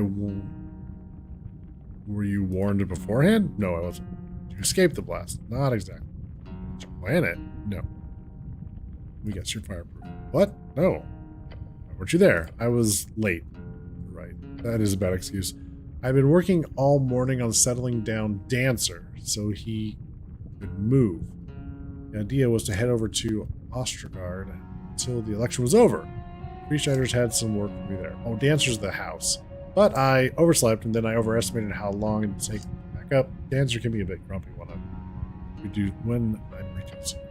And then I forgot to check my watch and I was running late. I was right at the crossing when I heard the fireball and felt the rumble. And it was a fireball, I'm certain. That sound, I could have known her from miles away. Why'd you hide then? She stares at you in silence. The girl folds her arms and opens her gaze. I know what I am. Either someone was out to get me the goods, or there'd be a chance I'd get blamed for it. Hags aren't exactly the most popular in these parts, any parts really. So I went to Rick's. I've got a key to the Sphinx, so I slipped down the well, set up Dancer, and figured I'd just hang out here for a while until it all blew up. Oh wait, maybe Rick's is the Sphinx. You do realize how... Yes, it's suspicious as all hells. I'm a clear suspect, but I'm telling you, I didn't do it. You can feel the age vanish from her as she pleads with you. I was supposed to die, then and there. For some reason, I didn't. Have you looked into why? Of course. Haggling sighs dramatically over her blue. The strings show nothing. Nothing but visions of smoke and iron in that tea shop. The one thing they do show me is that you will believe me. I will? Yes, because you know I don't have any gods be damned reason to blow up that tea shop. And whoever did is still out there. You can take it or leave it. Now that you found me, I'm not going anywhere. I assure you. So, alright. I guess I believe you. Wait, smoke and iron. Tells me nothing. Clearly tells you nothing as well. gods. What a mess you made, Pina. Yes, I believe you. Thank you. And the haggling Letzetto groan, the type that makes her appear more like an annoyed teenager than an ancient wise fae being. Just ask whatever you must. I will tell you everything I know. I did not blow up the tea shop. Okay. She looks at the side. Yeah, I will. I will. You believe her. You kind of believe her. Bug, what can you do? But, what can you do? She's obviously not someone who you have the ability to bring in anyhow. And she's cooperating. So for now, you should probably bark up some other proverbial trees.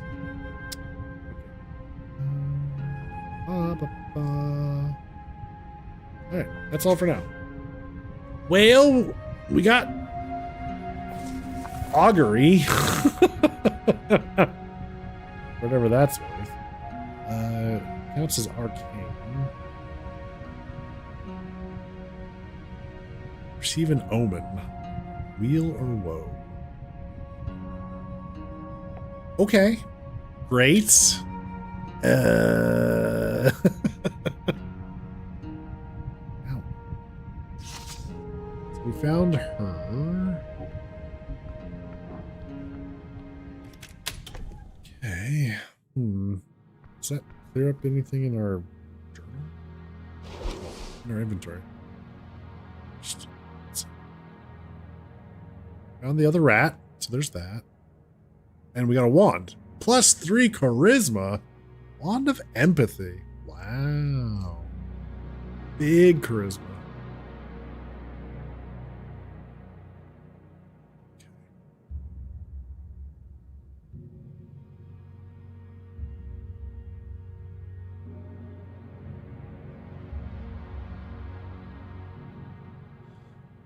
I don't know what deep storage is about.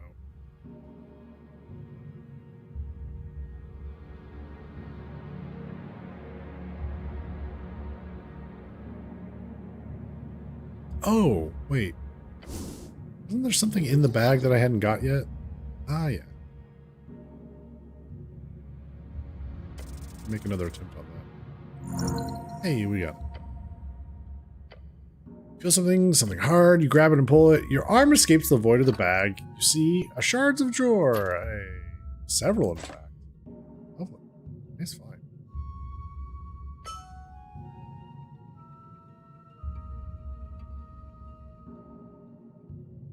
Should I put stuff inside? You could put things into it. However, since you've already have a pouch of holding, it is redundant and fun. By putting a random pebble inside. Awesome. Toss in the void, try to get it out. Nothing you do seems to get it back out. Right. Good to know. I'm gonna put down the bag.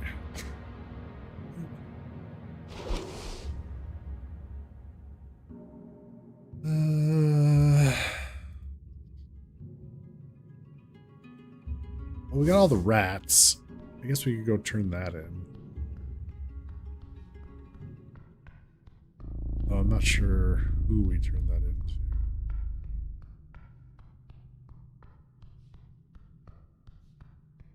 I think it was the that one scholar. Was he the one who wanted us to get rid of rats? Maybe.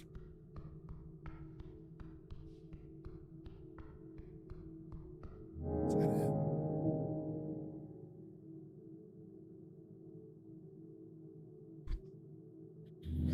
Where are we gonna find tongues? Twin tongues of flame.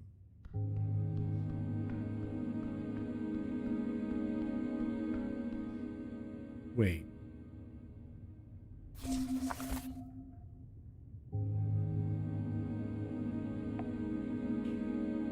Components. Bit of phosphorus, it'll load and glowing and a glow shard. Is it twin tongues of flame?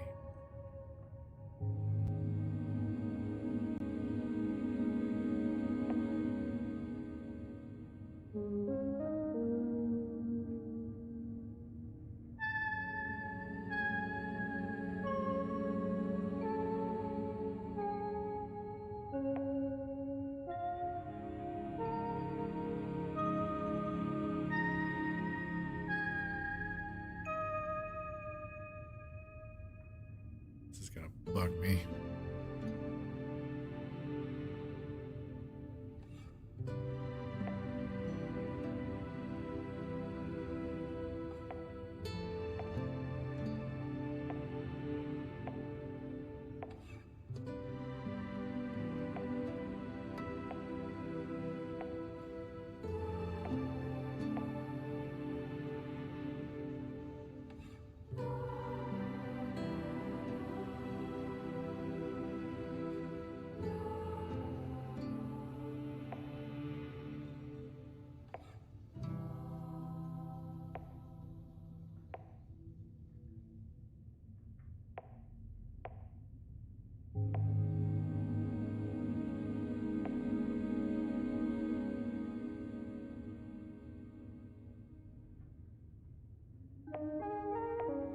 We're going streaking through the quad and into the gymnasium. Come on, everybody! Woo! Come on! We're streaking! Brent with the 155 stream streak. Goodness gracious. Thank you, sir. Appreciate it. Oh, how was you started the Cthulhu game, right? How's that going? Uh-oh. Oh no. I know you were worried about, you loved the demo, did not like the game. Uh-oh. Did you finish it?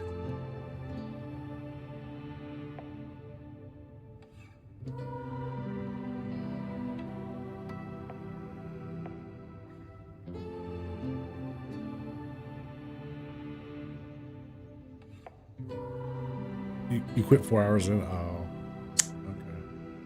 What ended up getting you? Or well, what was it that you didn't like? I should say. I'm curious because I was interested in the game, but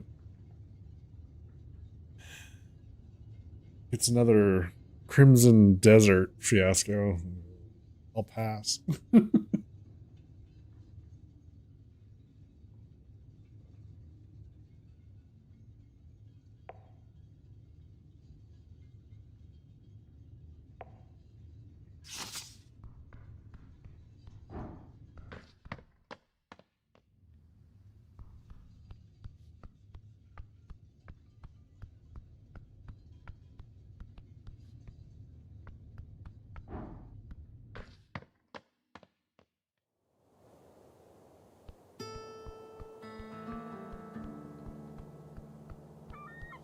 You just weren't enjoying it? Oh, okay. Well, that's fair.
Interesting.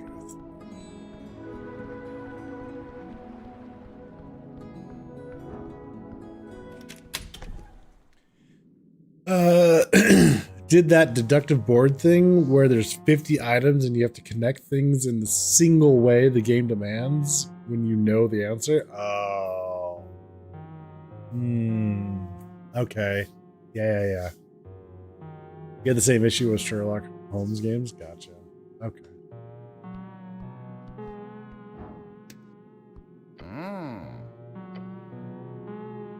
Da, da, da.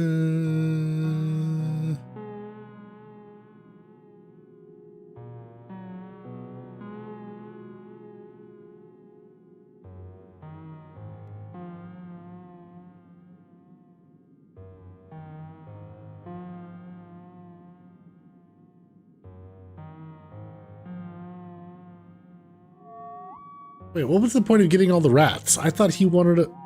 No, wait. Was he the one? Or maybe it's the one down below. Maybe it was the bird. That guy. Maybe he was the one that wanted it.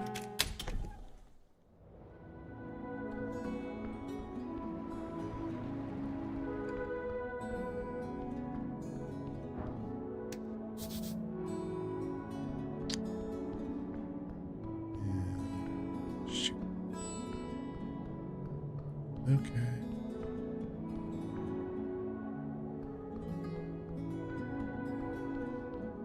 Whale?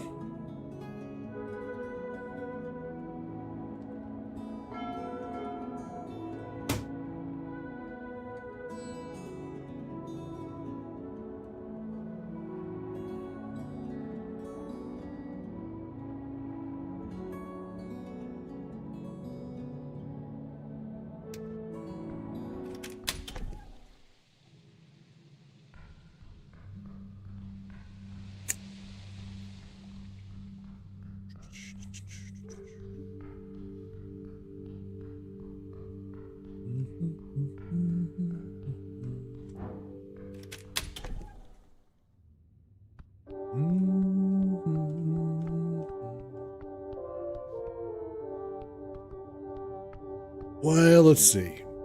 I guess we just take a chance here. Just save the game and see what happens. Twin tongues of flame that scorch the air.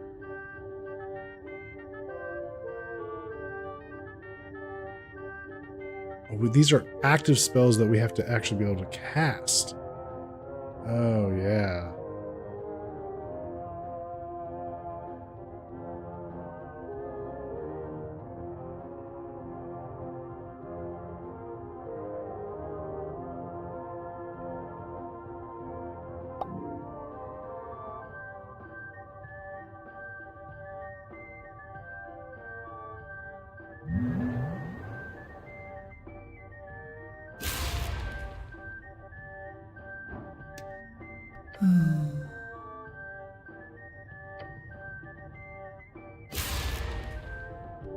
Or do we go up here? Maybe that's what we need to do. Oh, maybe this is what. Ah.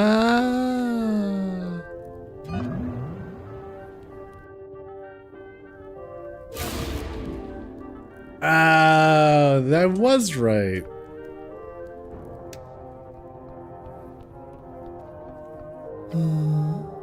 My. We did it!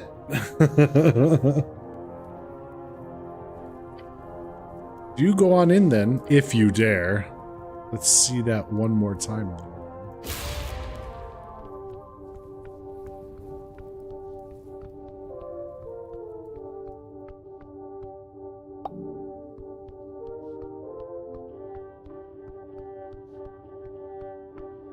The Beyond? Okay.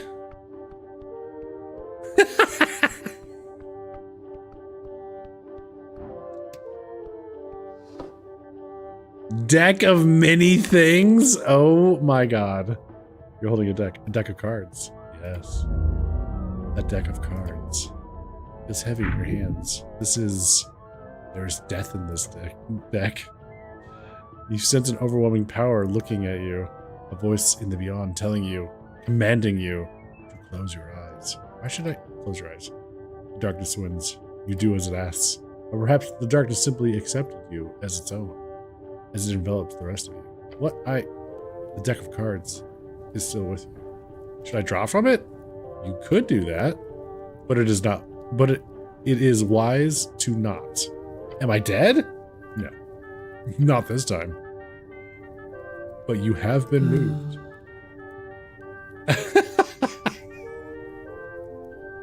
A division of bed and bath. Ha.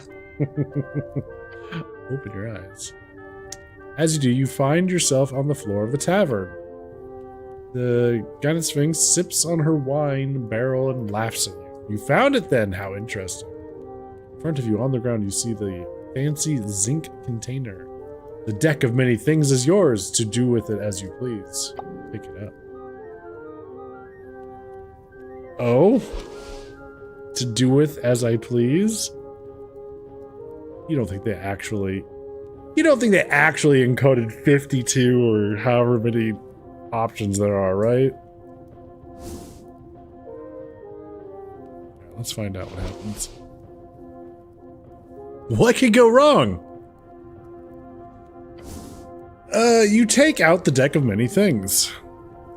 It is heavy in your hands. One card juts out invitingly as you hold it. Logically, you should avoid drawing a card at all. However, if you must, make sure to draw more than one. A poor start will grant a greater ending, but do not go above 3.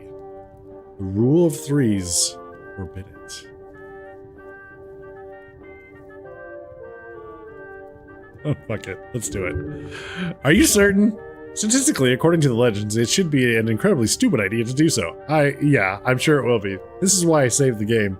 I just want to see what happens.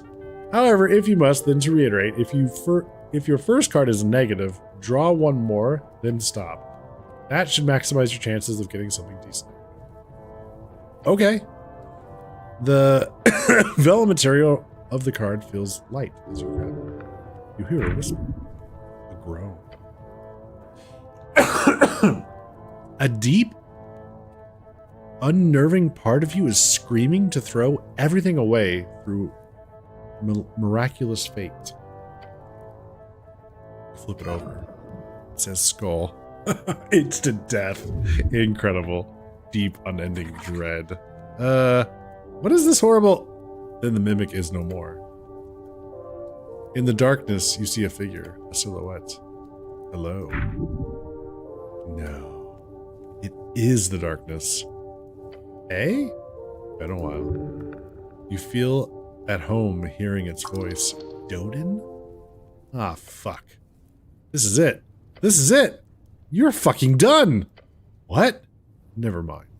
Let's just get it done. I'm not really busy, but let's just say this is my least favorite part of the gig. Hello, darkness, my old friend. Hold on a second. Who are you? Shiver uncontrollably. I am death. Oh, yeah. And you're here too. I am here for you. Are you ready? No. Convince death that we need to live.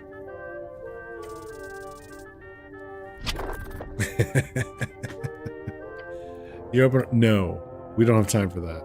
Shit. Don't you. Be present. Make your choice. I refuse. Of course you do. Which game do you want? And nothing silly, either pure skill or fair chance. A game? Sorry, you're new to this. I'll decide for you. Rock, paper, scissors. What's that? Are you for real? You count to 3, on 3, not before 3, or on a hidden silent 4, we hold out one of the 3. Rock beats scissors, scissors beats paper, paper beats rock. Oh, that game. I thought it was a dwarven game, Sten Sax Ace. It's that too. It's one of the core games after all. Core games? Let's not talk history. Out of the darkness you see a 5-fingered hand. Pale and ethereal. Statistically speaking. Always. 2. Most people start with rock, which he would know you know. Go. Most people start with rock. They really want me to logic this out?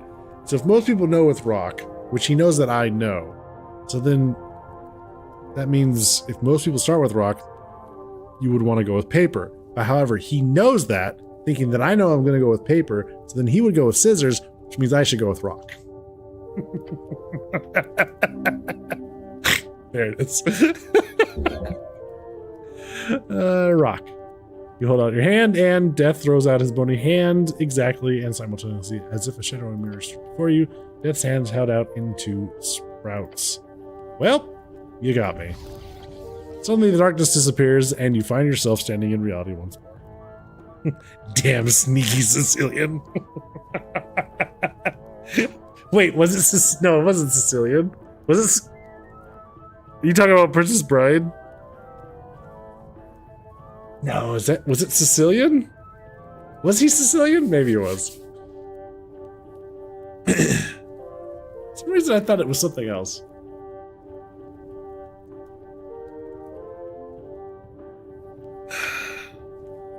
I mean, it's Italian. I remember it being Italian. I don't remember if Sicilian is the right one. Yeah. Don't deal or don't mess with the Sicilian when death is on the line or something to that effect, right?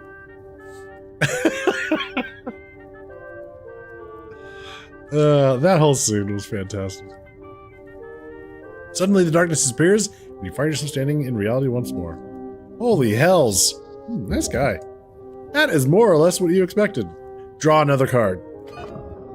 It says Jester. As the card turns to dust, a tiny cloud of gray wraps around your hand, leaving a mark on your wrist. One you believe to be just ash at first, but appears to be purple. Image smiling, winking face. What? This is good. The Jester, the best card in the deck. This mark will cause you luck your way into success at anything you do. Permanent advantage in life?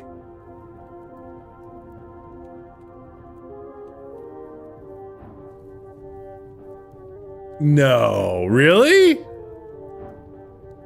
We have a permanent advantage? No way. You draw another card, you're on a roll. Stop there. Try jumping as high as you can. Wow. You jump a decent amount. Feel good. You do so. What does it mean in practical terms? You will always be at an advantage in anything you attempt to do. This is, as you know, the best card in the deck. We'll stop here. I've had enough. As you mentally decide to not draw another card, the deck appears to react to it.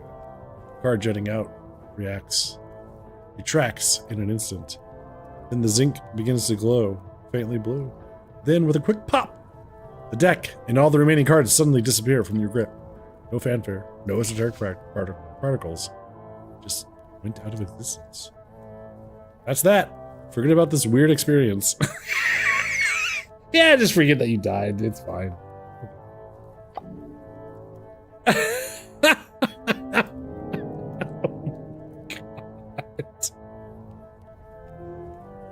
Now we have to have a little conversation with ourselves about this.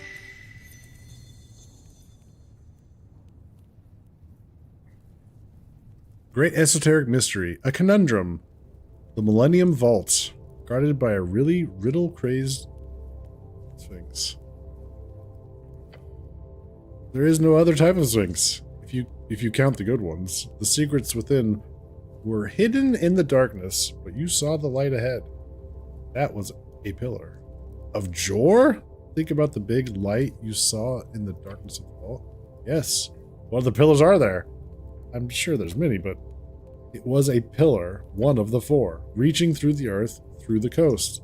But it was entirely made out of light. That is its true form. It is not material in nature. It goes beyond. Remember what the gods did, the true gods did, when they arrived in this realm. They attempted to destroy Jor for selfish or selfless reasons, no matter which. That is what they did. But if Jor controls his gates, it only makes sense from the purely strategic viewpoint that those gods would be desperate to manufacture their own pathways, their own gates.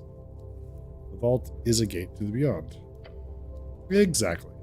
If these gods had their own gates, then why are they shut? Why place a sphinx to guard this one?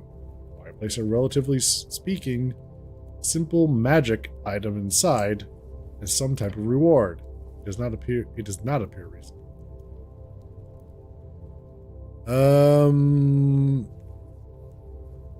Is the deck of many things a key of some kind, a clue to the real nature of the vault? That could be the case. The deck of many things is an item which, with a very high degree of randomness involved with the outcomes, whoever placed it in there done as a proverbial prank on the mortals who reached inside, or it could be a test. Fate is to be the deciding factor. Beside fate, perhaps fate is the key to finding the correct card of the deck. You did manage to survive an attempt at diving into the deck. However, if there is a clue inside, you did not find it. Thus, it is not used. Maybe someone else took over the vault.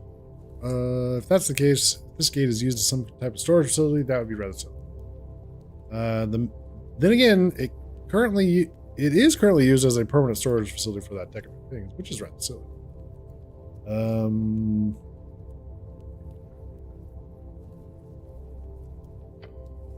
As you live your life, you will more and more realize oftentimes there is no serious explanation for it.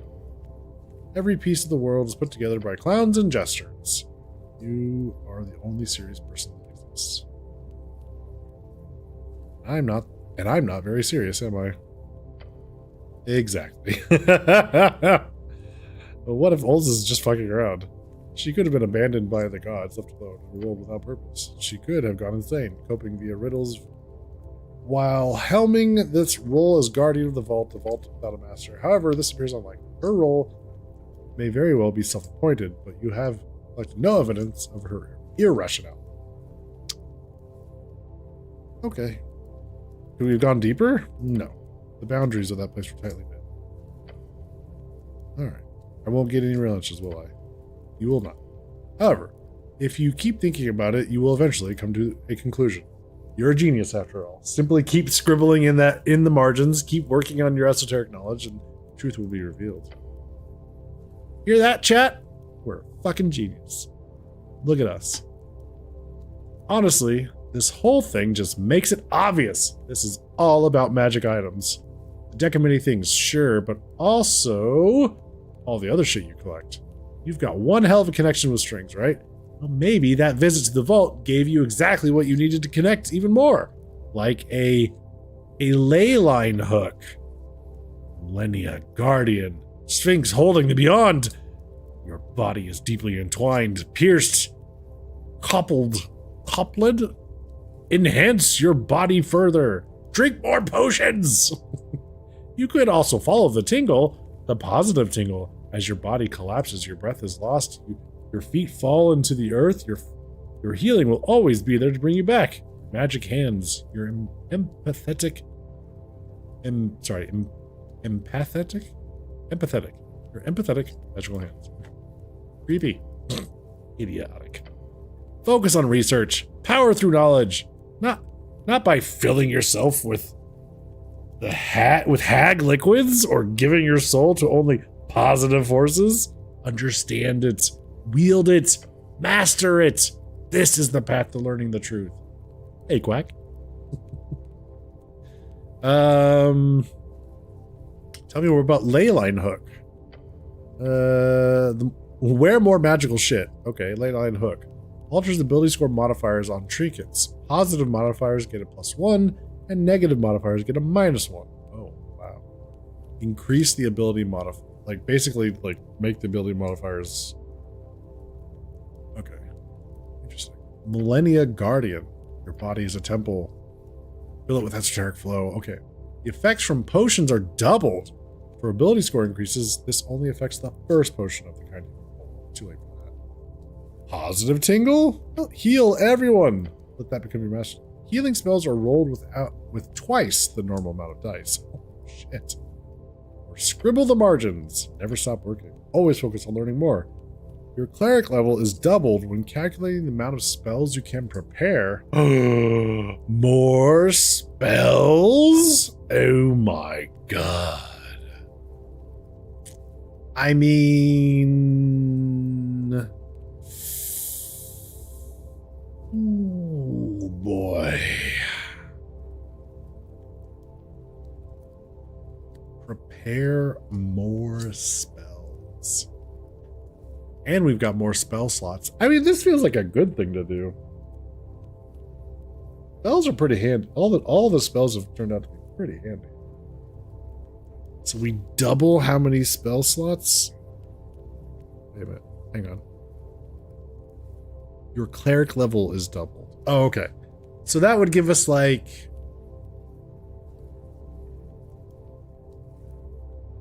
Actually, that would only give us a handful more. Not a whole lot more, but more is more. Not a bad thing to be able to prepare more spells, usually. Increase the efficiency of our healing spells.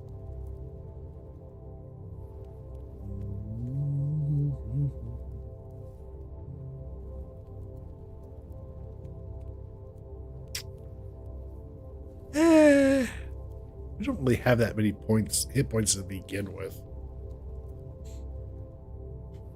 Okay.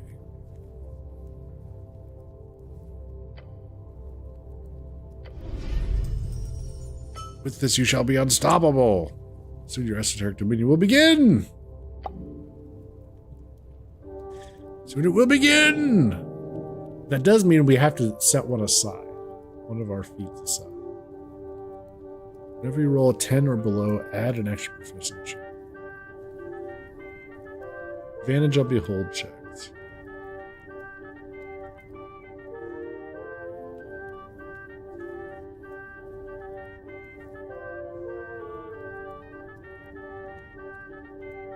Okay, I want to keep keeping that.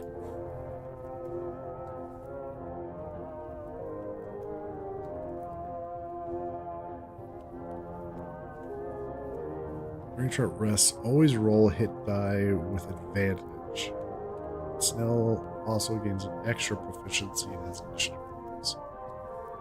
I guess we could probably drop that.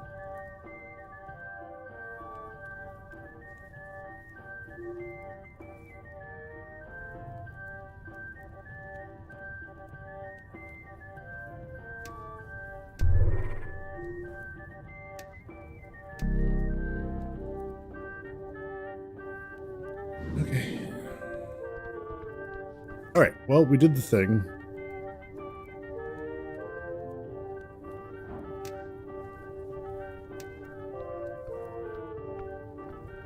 I might try for it.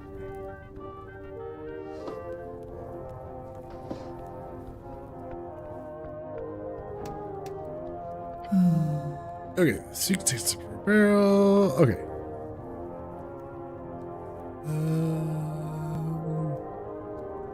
Deck of many things. That is rewarded. Firstly, I must congratulate you. Very well done, cleric, for solving my riddle. It was a fun riddle. Fun? She says, sure, I'll take it. She sips on her wine. Esoteric challenge of it is the biggest hurdle, of course, and while I want to avoid inflating that ego of yours, little one, you have quite the mastery over strengths. Or at the very least, some type of natural.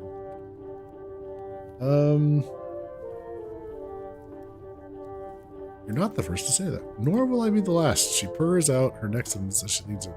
Now, as for the deck, yeah? Yes. I am destined to warn you, cleric. There are few who have drawn those cards. Some will spell fortune, some death. It is the dumbest gamble of your life, and you will never know the true the true odds. Yeah. What you've read, the deck of many things appears to be a 1 in 10 chance of major negative outcomes and 1 in 5 chance of major positive outcomes. The other cards are various degrees of quite awful to decently good. This all depends on how many cards are in the deck, of course. If you're willing to throw everything away and grasp for the smallest sliver of potential, then draw. Otherwise, I suggest leaving it be.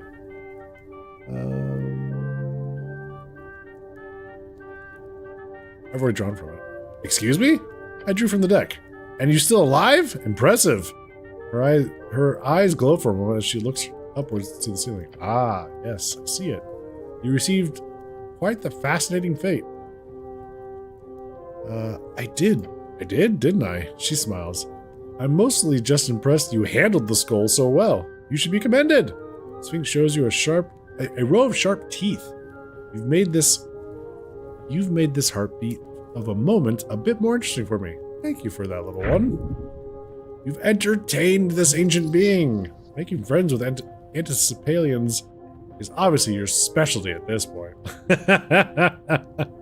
It's true. Okay.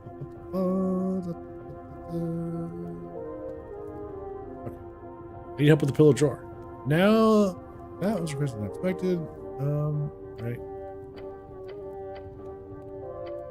This is no small request, but since you've proven yourself worthy, perhaps the gate shall be braved by this mortal, despite the error. She smiles. So you know how to enter the gate.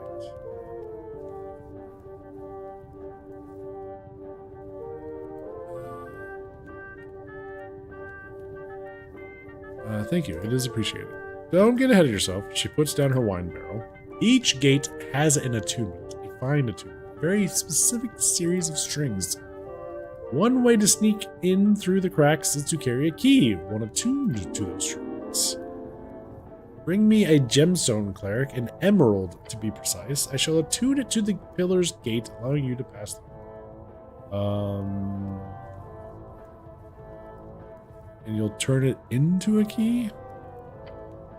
More or less, yes. Just like that. She shrugs. Where can I find one of those? Good question. They are quite expensive after all. But unless you've got the funds, I suppose I would suggest looking in the, what you people call, city below. There are many treasures hidden there. An emerald. Yeah, green gemstone. I'm sure you'll know it when you find it. That stone in particular holds a special connection with the pillar for reasons I am not aware of, but I can use it well. Okay. You saw one down in the crypt? In Bondival's Doom? Oh no. Considering its madness, the Demi-Lich will either fight you for it or simply hand it over. Oh lord. Alright. Great. Rand. Go deal with a crazy Demi-Lich. What could go wrong?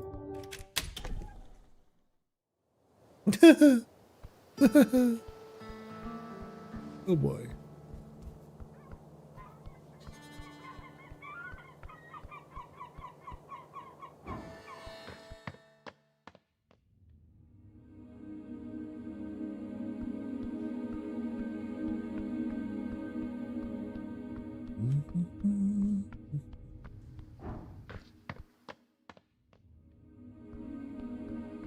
Oh, we can prepare more spells.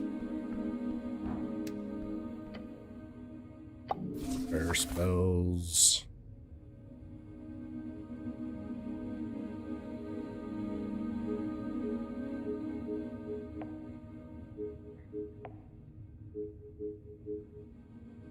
We'll just click on all the things and see how far we get. We can prepare more, but not enough to get all of them. That's fine. I don't think I need prayer, augury.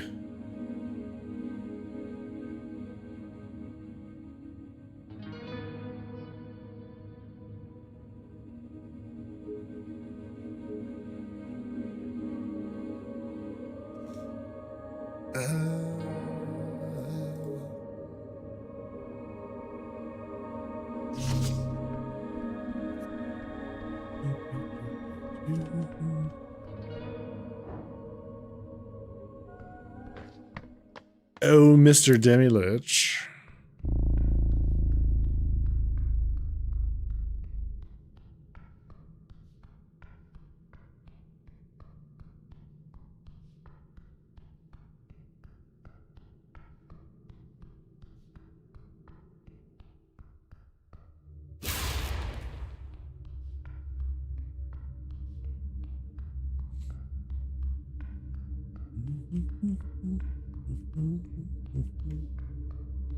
Okay.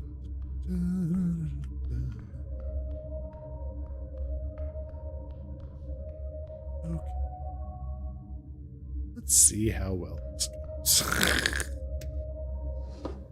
Oh, we can just try to pickpocket it? With him looking at us? Well, I guess we should try. DC 15 intelligence. Doink. With advantage. Boom. He knows nothing. Excellent. We're so lucky. I just want to hold some esoteric potential.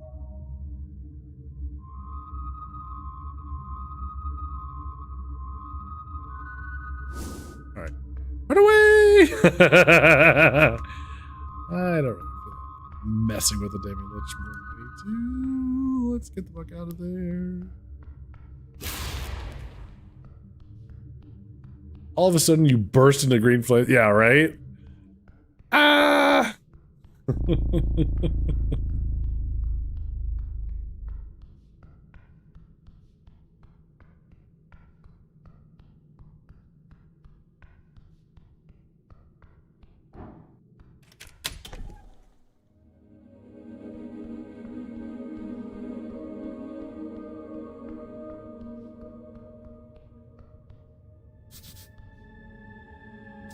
Place where death ends.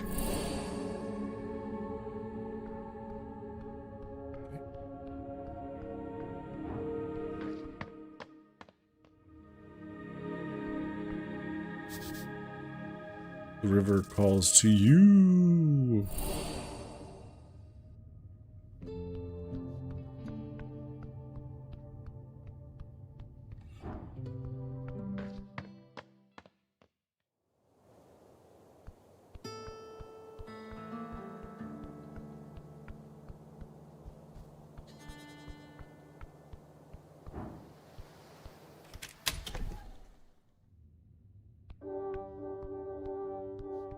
All right, I've got your emerald.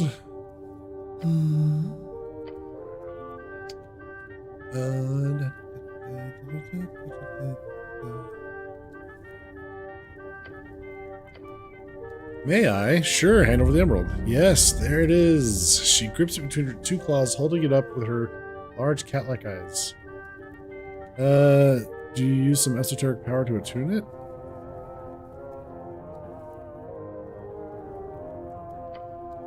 No. She hands the gemstone back to you. Huh? It is done. I've attuned it. No magic spells. Smoke and mirrors? The esoteric is not always so showy, you know. She lets out a purring laugh. Take this stone to the pillar and it will allow you entrance. In fact, it will remain open for any of your companions as well. She quickly mumbles something to herself. It's a sad look she's giving you. I hope to see you again, cleric, if you survive the journey.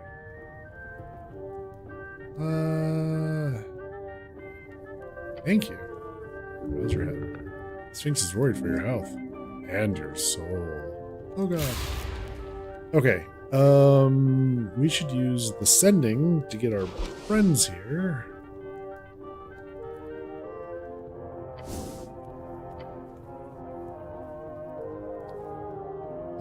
Send a message to Snell.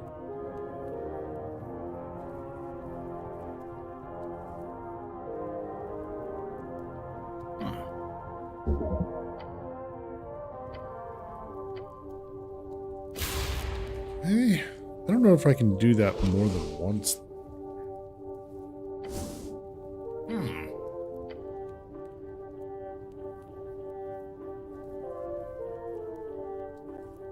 Hey, Atir, what are you doing?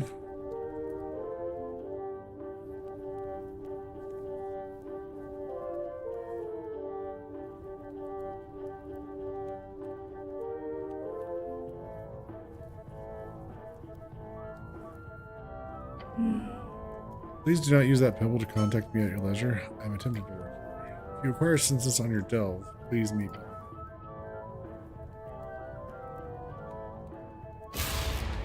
Okie dokie.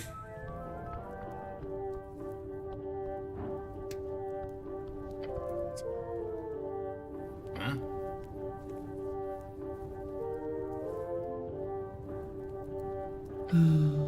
No, why not? Him, me. I don't see what you mean. She sighs. I am sorry, Goblin, but you're not allowed up here. Only the cleric is. If I ask why, I do mind. I will not answer that. Really, this is a hint to someone. You must perform some kind of act on the stage in order to fulfill the requirements. I can do it later. I see.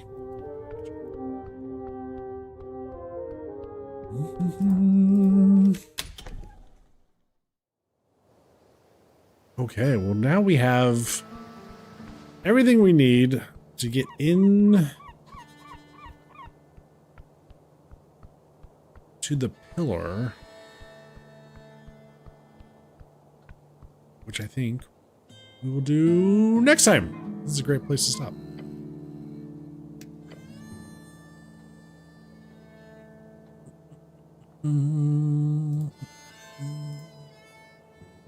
Cliffhanger! Yeah, exactly.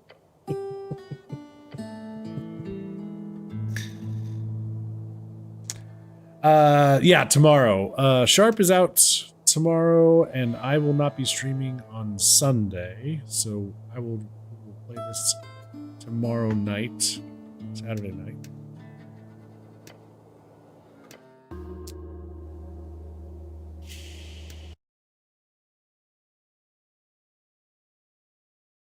So, thank you all so very much for coming and hanging out. Thank you for the laughs. Thank you for the stream streaks, subs, and bits. Appreciate it. I'll be back tomorrow evening. I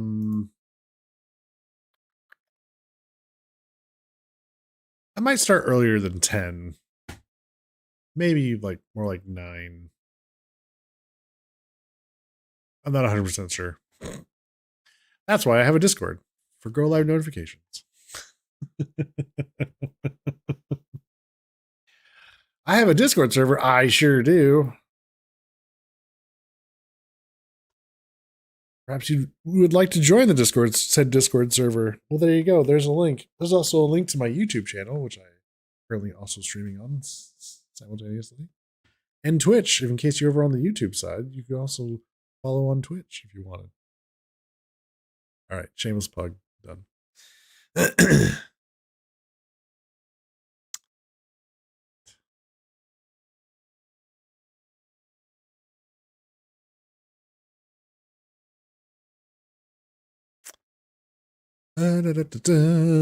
So, let's go say hi to Mr. Angelus Demonus. He's currently playing some Final Fantasy 14.